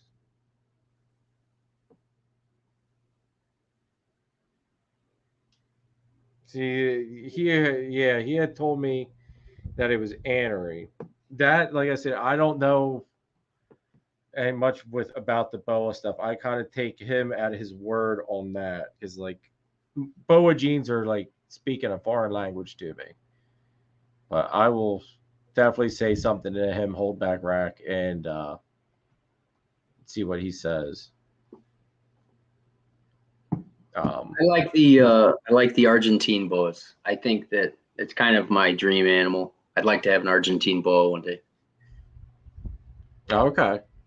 See, he's got a couple of different types there. I know he's got something with leopard, like they're smaller species of boa. I don't know if that's the Argentines or what. No, the Argentines are kind of like I don't think they're not like heavily crossbred. So they have a T positive. Okay. The only morph, and but they look very much like a leopard boa from what I've seen. They're like black and white. Okay. They're pretty cool. So I think Mike has a set of those then, or he might. I know he's got leopard something. Roth Farms, yes, thank you very much. You definitely smash that like button, everybody, and subscribe, please, if you haven't. I'm greatly appreciated. And there's a Max Pink line that's got some really pretty reds in the patterns. Pay a little bit more for those, but they're nice. You see, boas, dude, it's like a whole different freaking world. I've been trying to pick stuff up from Mike, and it's just okay. Chris has Argentines. Okay, maybe that's where I'm getting screwed up. But yeah, like boas, like all the different like you've got the different lines of albino, which basically boils down to the different lines of like axanthic is how I look at it. Because you've got this coal and the sharp, and I don't know if there's anything else. But it seems like there's so many different lines of different things that you need to try to keep together to keep the lines pure. I don't even know if they might not even be interchangeable either. I don't know. But boas is like a whole nother ball game to even learn. I don't know how people do ball pythons and boas at the same time. Like, I don't get it. That's just beyond my freaking knowledge. I know. And then you got Chris at BNS that does like everything under the sun, which I don't know how he keeps that straight at all. Like, is that Chris at BNS has Argentines? Yes. Is that who they're talking about? Yeah, Chris at BNS. Balls Deep says berms too. Just got to put your nose to the grind. Yeah. I do need to do that. It's one of those things. I need to learn more on the ball python aspect yet, though. That's the thing. Like, I'm constantly trying to learn, but just there's a lot of information to try to intake. Yeah, when I got boa fever like a year ago, I went down the rabbit hole and I kind of like what I did when I first got into ball pythons. I started studying morphs all over Morph Market, the BCIs, and then I saw the BCOs, which are the Argentines, and I was watching whatever videos I could find on those. It's not a lot. I was watching videos on those and learned a lot about the different morphs and the BCIs and what I liked and what I didn't like. It's pretty interesting. A lot of similarities, but different names. Yeah. Holberg, I will have to go back and watch that Third Eye. Thanks for plugging that out there for us. I'll have to go back. I'm not gonna lie, I've just found you gals, so I'm gonna have to go back and do a lot of catch up. So, but I really do enjoy what I've gotten to watch so far. You guys are awesome. Morphforge, yes, Chris does have a little bit of everything. Like he really does. He's got an awesome collection to say the least. Are there anything you want to add to your collection, Ken? Like as far as other species you maybe in the future want to work with? No, I really just want like one display animal. And honestly, I know that a lot of people consider like a boa kind of still like a beginner level snake. But it's just something different for me. I think I'd like to have one of those and be done, but who knows? It's a slippery slope. I was gonna say it's one of those things that it's one starts turns into two, and yeah. Like, come on now. Like, we know how the thing, like, that's why I just kind of admit it. If I buy one, it's going to be a female of whatever I get. And we're just going to accept that there's going to be a male that comes down the road in a year or two. Yeah. Let's see here. Holdback says, we did mutt morphs a few months back since most of the morphs aren't pure at this point. No, I get that. Yeah. Like, go back, Holdback, and I have a video where I go through Mike's whole collection, and if you like boas and stuff, like that's I mean, I'm not gonna lie, it's long as hell. And that was early in my YouTube video making. I probably should have made that at least 2 videos, if not 3. So I think the full video is like 45 minutes long. It was like he's got that many freaking boas. We were going through it, but he's got some killer stuff. So maybe if you want to look at, if you got 40 some minutes to spare and look at a whole bunch of boa eye candy, definitely check that video out.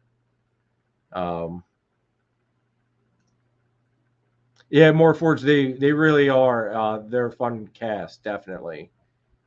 Do please check them out. Mint says boas can be addicting. Any snake at this point, I think, is addicting. Yeah, reptiles. Yes, are addicting. Phil's Antareese. They've grown on me too, just because of how little they are, dude. Like, I don't know if you ever seen how big they are in person. I don't think so. Yeah, dude. Like, how like I don't know if I have anything to really justify. Like, you could easily fit one of the babies in like the palm of your hand, and it might only take up like half your hand.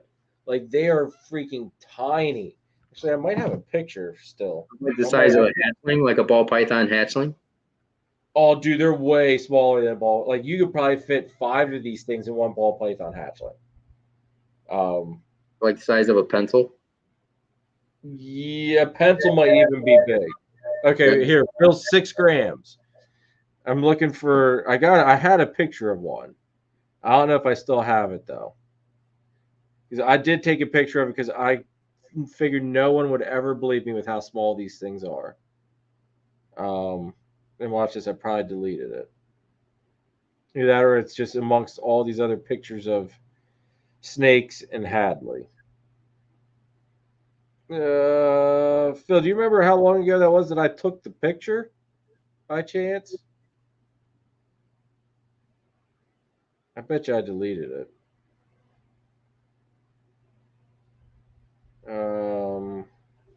I think I deleted it.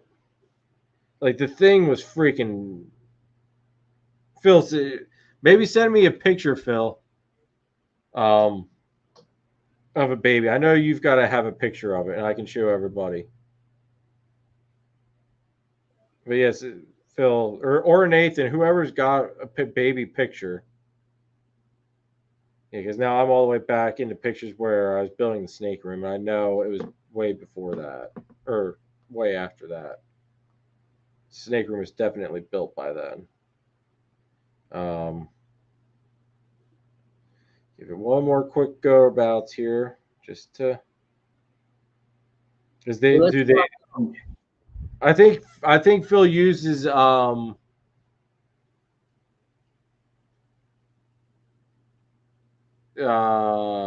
think Phil like uses like pieces of like a mouse pinky to feed them. Like they're that small. Like they don't start off on like a full pinky. Oh, just pieces. Wow. Yeah, I think I could be wrong on that. All right, Phil sent me a picture. All right, Phil, you the man. That doesn't. You have one where you're holding it, Phil? Let me.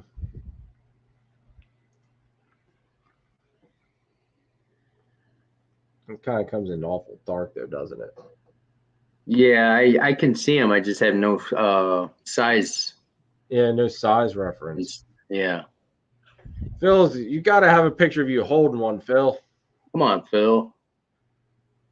Or maybe I have a picture of from you sending me a picture? I didn't think about that. There might be something in my chat with you. Has Phil ever said why he's not brave enough to get on one of these podcasts? Phil likes to be the silent, the man, and like just that sits back and watches from a distance. I've tried so freaking hard to get Phil on, and I've kind of just come to the conclusion that it's not going to happen. I did get him on for the Gettysburg interview thing. So I did get him to do a small little thing for a video for the Gettysburg Reptile Expo. Like I went through, did a couple vendors, and he was one of them that I did get to get in front of the camera for me. So there is that at least. He did that for me. So I guess I can't be too picky. Yeah, I can't find any other pictures. Ah, here we go. Perfect. All right. I knew you had a picture, Phil. Here we go. Oh, guitar pick. Holy cow. Yeah, they're like teeny tiny little things. Yeah. Huh. Thank you, Phil. Appreciate that, dude. That's what I needed. Yeah, like they're neat little things though. Like they're very food oriented from how Phil says. But I think that's something with the Australian species in general. Australian stuff seems like it likes to eat.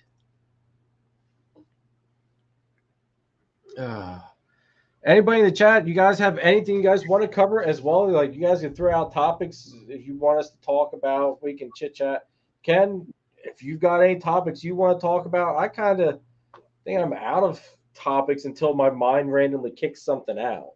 Yeah, I'm kind of curious what are you in any Patreon groups? Because you were talking to when Bob Vu was on, he was talking about his Patreon and it sounded pretty good. I was just wondering if you said that you belonged to Billy's at once, right?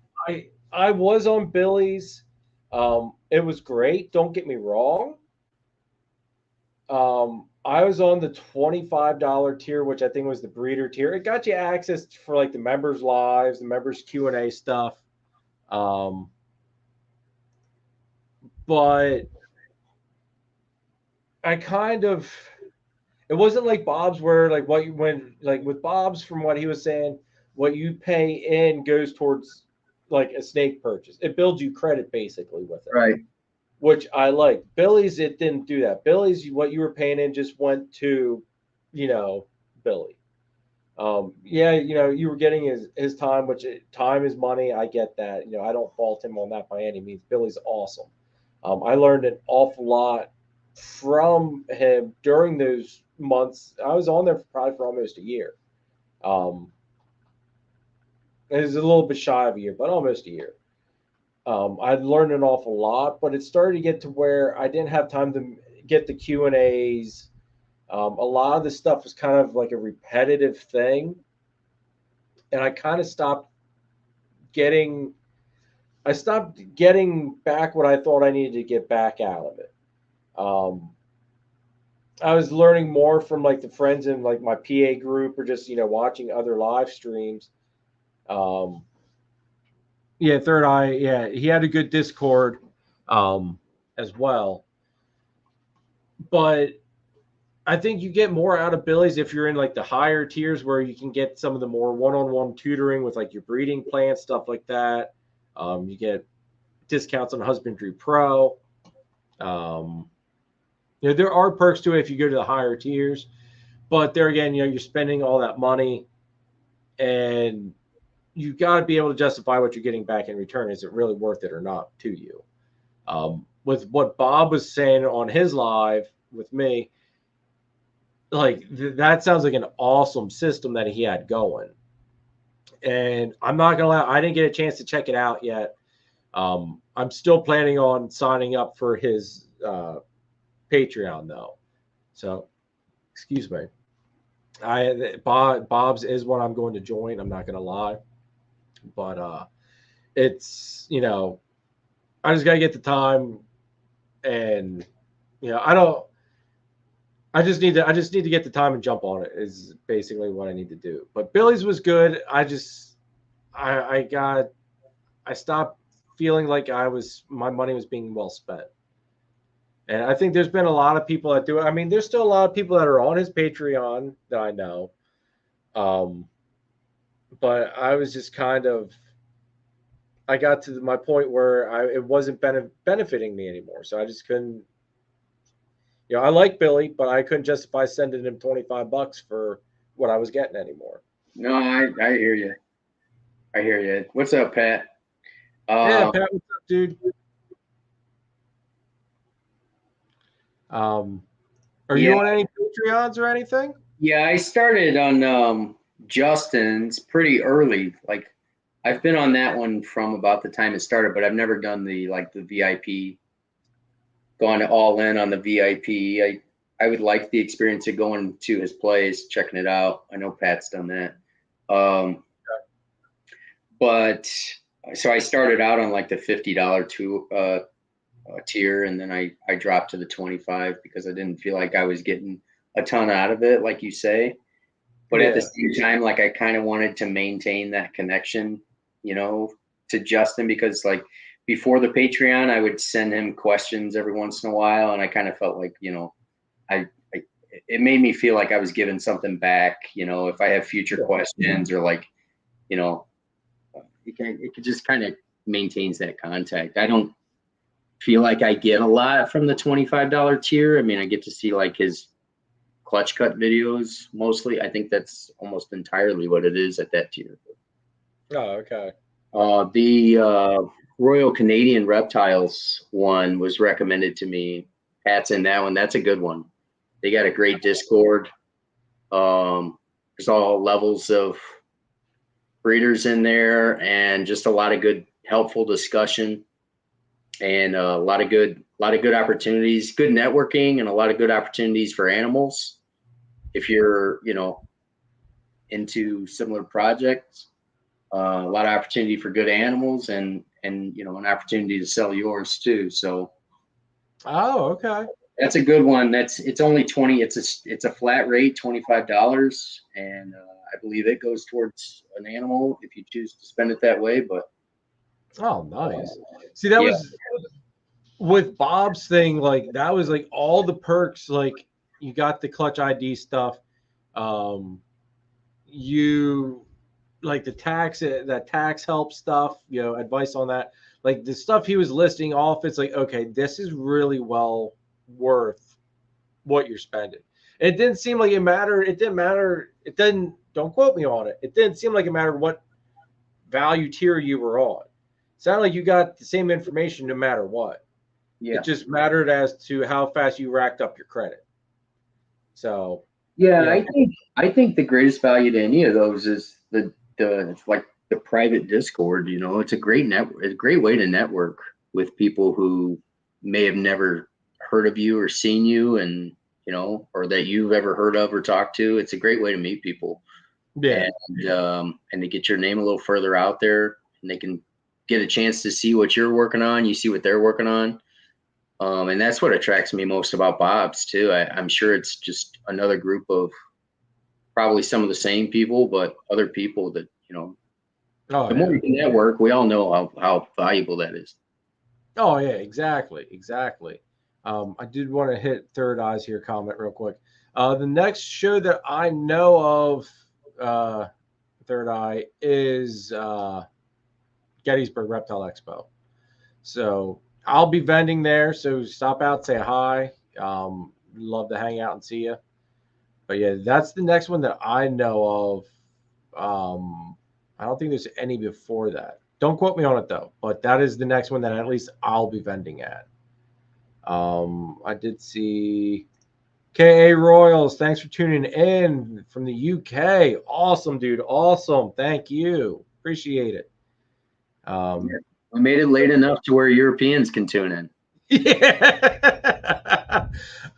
You know who I haven't seen and I miss him is Paul from New Forest Morphs. Like, I don't know if you remember him being on like Adam's live stream and all that. I really enjoyed watching Paul's stuff, and I don't know what happened to Paul. Did it stop? Like, what's that? It stopped. I have not seen any videos lately pop up from him. Then for a while he was like doing like daily videos. Then it started slowing down. So I know he's having hip problems. Oh. But, it just like it seemed like it was a slow drawback, and then it's just like nothing. Phil, I don't even think he had his surgery. I think he started doing the swimming and stuff, and it started like he started doing other methods other than the surgery, and it started to be more beneficial for him. So I'm pretty sure the surgery never happened, and that he was doing other things to help his pain, and that it was actually working. That was what I got out of it the last time I talked to him. I could be a little bit wrong. Maybe he did end up having to get surgery anyway. But I just know he's been like MIA for a while. I don't even know. I'm not even going to attempt to pronounce that name. But Ken, you want to take a shot at that one? But they want to know if you recognize them. That's Shimham Japheth. that reminds me of Jim Carrey during I don't even know which one of his movies that would have been. Bumblebee Tuna. But can you produce your own rats and stuff? I don't produce mine. I go out and I buy mine. What? Okay, all right, here we go. This is actually we should have guessed this one. KA Royal says a message Paul a few weeks ago. He's got stuff going on behind the scenes, some big changes. He said he should be back in a few weeks. Okay, awesome. See, like I guess I should have reached out to him. You know, I'm bad with that. I hate feeling like I bother people sometimes. But I know I always enjoyed talking to Paul. He was fun to be with. I was on his show, the one when he started his lives there beginning of last year, and it was funny because like we did probably about the nerdiest thing I will ever do in my life, and had a virtual lightsaber battle over the live stream. It was the nerdiest thing ever, but it was epic and hilarious. I don't care who you are. It was funny, and I enjoyed it. But no, Paul was awesome. So I do hope he makes a comeback here. But what's your speaking of the rat producing and stuff, what's your how many colonies or however that works with rats and stuff Like, how's your setup, and how many are you producing, and that type of thing? Well, I started out with 2 racks with 12 colonies, and I run like 1 male to 3 or 4 females. But I'm kind of inconsistent about, like, I don't do maternity tubs. I just leave them all together. If one dies, I don't always replace it. You know, I kind of like do the rats halfway, you know. I mean, as much work as I can avoid there is what I'm doing. So, but I recently expanded. I moved my rats to a bigger shed, and I built 4 more racks. So got enough space in there for now. What is that? 6 times 6, 36. 36 Okay. of them. 36 colonies, but I'm slowly like expanding onto those racks. So I haven't filled them all up yet. I haven't run water lines, so I'm like still doing bottles in part of them. I just got a colony of ASFs that I'm trying to start. I got a 2-to-10 ratio of ASFs. So I'm going to see how that goes. And yeah. Now, how long does it, how do I want to put this? How do you do your ratio as far as pulling like pups and all that stuff? And then at some point, do you end up going and gas anything off and for frozen thawed or you, No, I thought about getting some gas and going that route. I have not. So I expanded late, and I saw it coming as the hatchling season was approaching. I knew that I was not going to have enough of a supply with what I had going, and to supply my hatchlings and my keepers, right? The ones I already had, my adults and growers. And so when the hatchlings came, they hit me pretty hard. And I started out feeding my rat pinkies and pups to those hatchlings. And then I was going to the pet shop to buy bigger rats. And I was like, this is the wrong way to do this, because your rats cost more. So then I started letting mine grow up in the rack, and I was going to the pet shop and buying small rats. If they didn't have them, I was feeding mice. And then when somebody buys a snake, if I haven't already, I convert it over to rat pups out of my own collection before somebody buys it. They're so easy to switch over when they're young. So, but now, yeah, I'm expanding the rats slowly, but I'm still like supplementing from the pet shop for half of my stuff. I'm feeding like, you know, larger rat pups or rat smalls out of my collection to my growers, and the stuff that I'm holding back. If somebody's on a payment plan, they're eating rats, and I'm trying to grow them as fast as I can for that person, just like it's my own. And then the other ones, I feed them once a week, whether it's a small rat or a mouse, and that's it. Since you mentioned about the payment plan thing, what is your payment plans like for anybody watching and everything? Well, I put a policy on Morph Market, but honestly, if somebody really wants an animal and it's within reason, I was telling someone this the other day, to me, a sale is better than no sale. So if somebody is, as long as they're going to be consistent about it, I don't want to feed and house somebody's snake for a year, but as long as it doesn't drag out for a crazy amount of time, I'm open to negotiation. Oh, okay. See, that's cool, because like a lot of people are very strict with it. You know, you've got 2 months, a month, 3 months, you know, whatever. So yeah.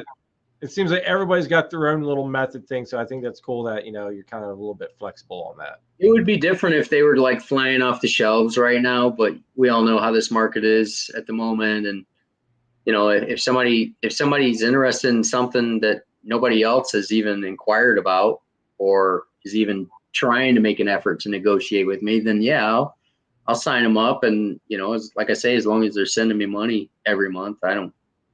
No, I got somebody on a 5-month plan right now. It started in November, and it'll end in March, which, you know, where I'm at, it's pretty cold anyway, so I'm probably not going to ship that animal. You know, we get little breaks in the weather here and there, but I don't mind housing it till March. You know, I'm getting money coming in every month for that animal, and it's not a big deal to me. That's kind of like how I did. Actually, it was end of last year going into, well, 2021 going into 2022. I sold, which I shouldn't have let her go. I still kicked myself in the butt for it. But it was one of my double het Exantic clown normal females. I was just about getting ready to pull her off of morph market. I finally decided, like, you know what, this is stupid. I'm not going to sell her. And about that time, someone messaged me about her. And, you know, I'd been getting a couple tire kickers, but nothing ever happened. So I just approached it like I did all the others. And lo and behold, they said that they take her. So I was like, crap, you know. So they're all right, well, whatever, you know, she was up for sale, you know, I wasn't gonna lie or anything like that. It's like, you know, it is what it is. You know, I should have been smarter and pulled her off sooner. But that was, I think it would have been like November, and I didn't want to ship anything. One, the temps, it was pretty cold around then, and plus with all the holiday, you know, shipping stuff, it's just like I told him, it's like, you know, I'm not going to start shipping anything until the weather gets right. You know, just in case that there would be a holdup anywhere, I want to make sure that the animal's fine. You know, the animal safety is my main priority. So, and they were fine with that. And I think I fed it from November till I think it was like March. Like sometime in March is when it actually left here. And you know, during that whole time, it was, you know, it's kind of like a little jab in the gut every time. You know, it's like, oh man, it's like you're growing so nice and you're gonna be leaving, but at the same time, it's like, hey, you know, it helped build, you know, add, you know, rack space and all that good stuff. So I couldn't really fault it, but definitely lesson learned. Don't sell a whole bunch of your double het females if you produce them. Keep a lot back, more than what I did. Lesson learned big time, because I held back a pastel double het. I held back a spider double het. And then I kept, and those two were females. I kept the bumblebee double het back. Now my plan with the spider double het was not to pair it to the bumblebee double het. So everybody don't worry about that. But I held the spider back because my original plan was, and still probably is going to be, buy something from John Daig at JD Construction, or if I can produce like a visual Exantic clown out of the bumblebee double het to the pastel double het, I can throw it to the spider double het and you know, work it that way. So I had a couple plans in my head for keeping that spider back, but we'll see.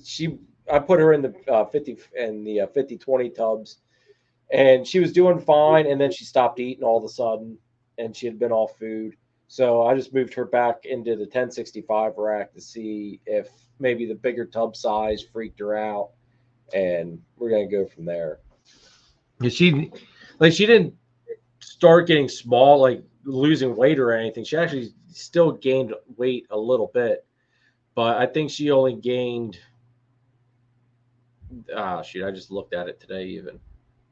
I can't remember what she gained. It wasn't even 100 grams within a couple of months. It was still a consistent small gain, but nothing major. So it's like, you know what? We're putting you back in the smaller tubs because she ate every week consistently. So we're going to see how it goes now. So fingers crossed we can get her back up to size. Because her sister, like I said, I mean, her sister's over, she's like 1,300 or 1,400 grams right now and breeding.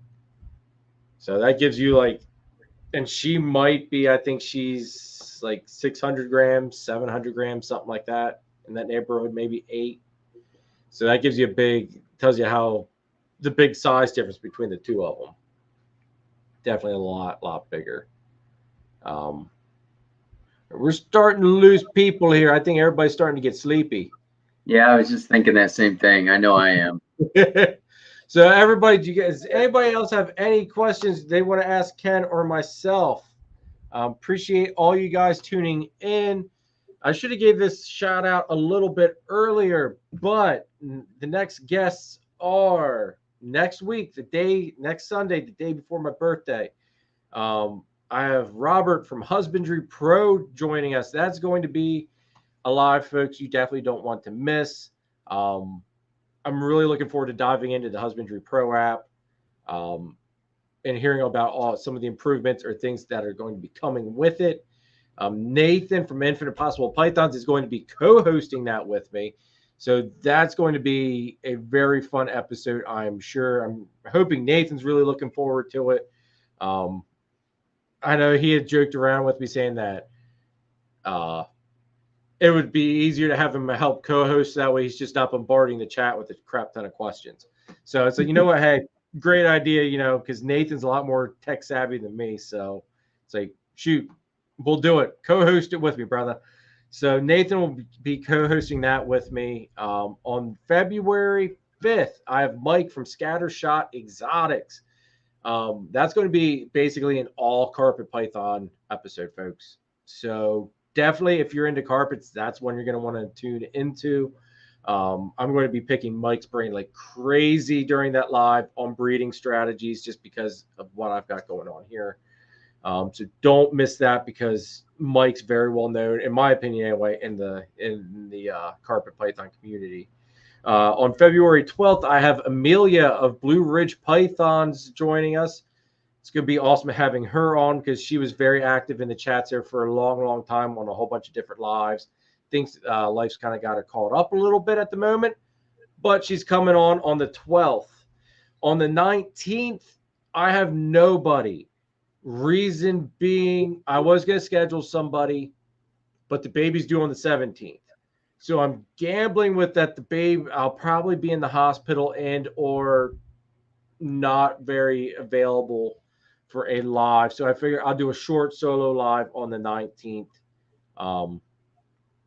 If the baby comes before or after, I'll see if I can't flip-flop some people around there, like maybe push Amelia to the 19th. I don't know. I'll see how that goes. Play it by ear. Babies are unpredictable. But yeah, so that's 19th is going to be a solo, probably short, just because if Kara does have the baby around that time, she's going to need a little bit more help with Hadley, because Hadley can be as much of a princess as she is. Hadley's rough and can be very determined little individual. And then on February 26th, I have Chad of Halker's Herps. He vends at the Gettysburg Reptile Expo as well. So that's going to be an awesome guest that I'm excited to have on, because he's got a lot of killer stuff as well. And I don't have anything booked yet for March, but basically that's February's lineup for right now. Like I said, the baby may alter things slightly. I'll see. I'm also going to be lining up, if the baby does say come on, that I can't make the 12th or the 26th. I'm going to try to have somebody lined up to cover for me. I've got a few people I have in mind. Angie and Angie. I know Angie volunteered both of them to run it for me. So I don't know if they're still up for it. I thought about hitting Nathan up to maybe run it for me. So we'll see. I've got options. I know I can pull a couple favors. So definitely an awesome lineup. Very, very excited. And I've got another list of huge people I'd like to bring on. I've been reaching out to some other people. I haven't gotten responses back. So we'll see if I get any responses back here in the near future from them. But they were kind of a little bit of reaches, but I thought it was well worth the reach.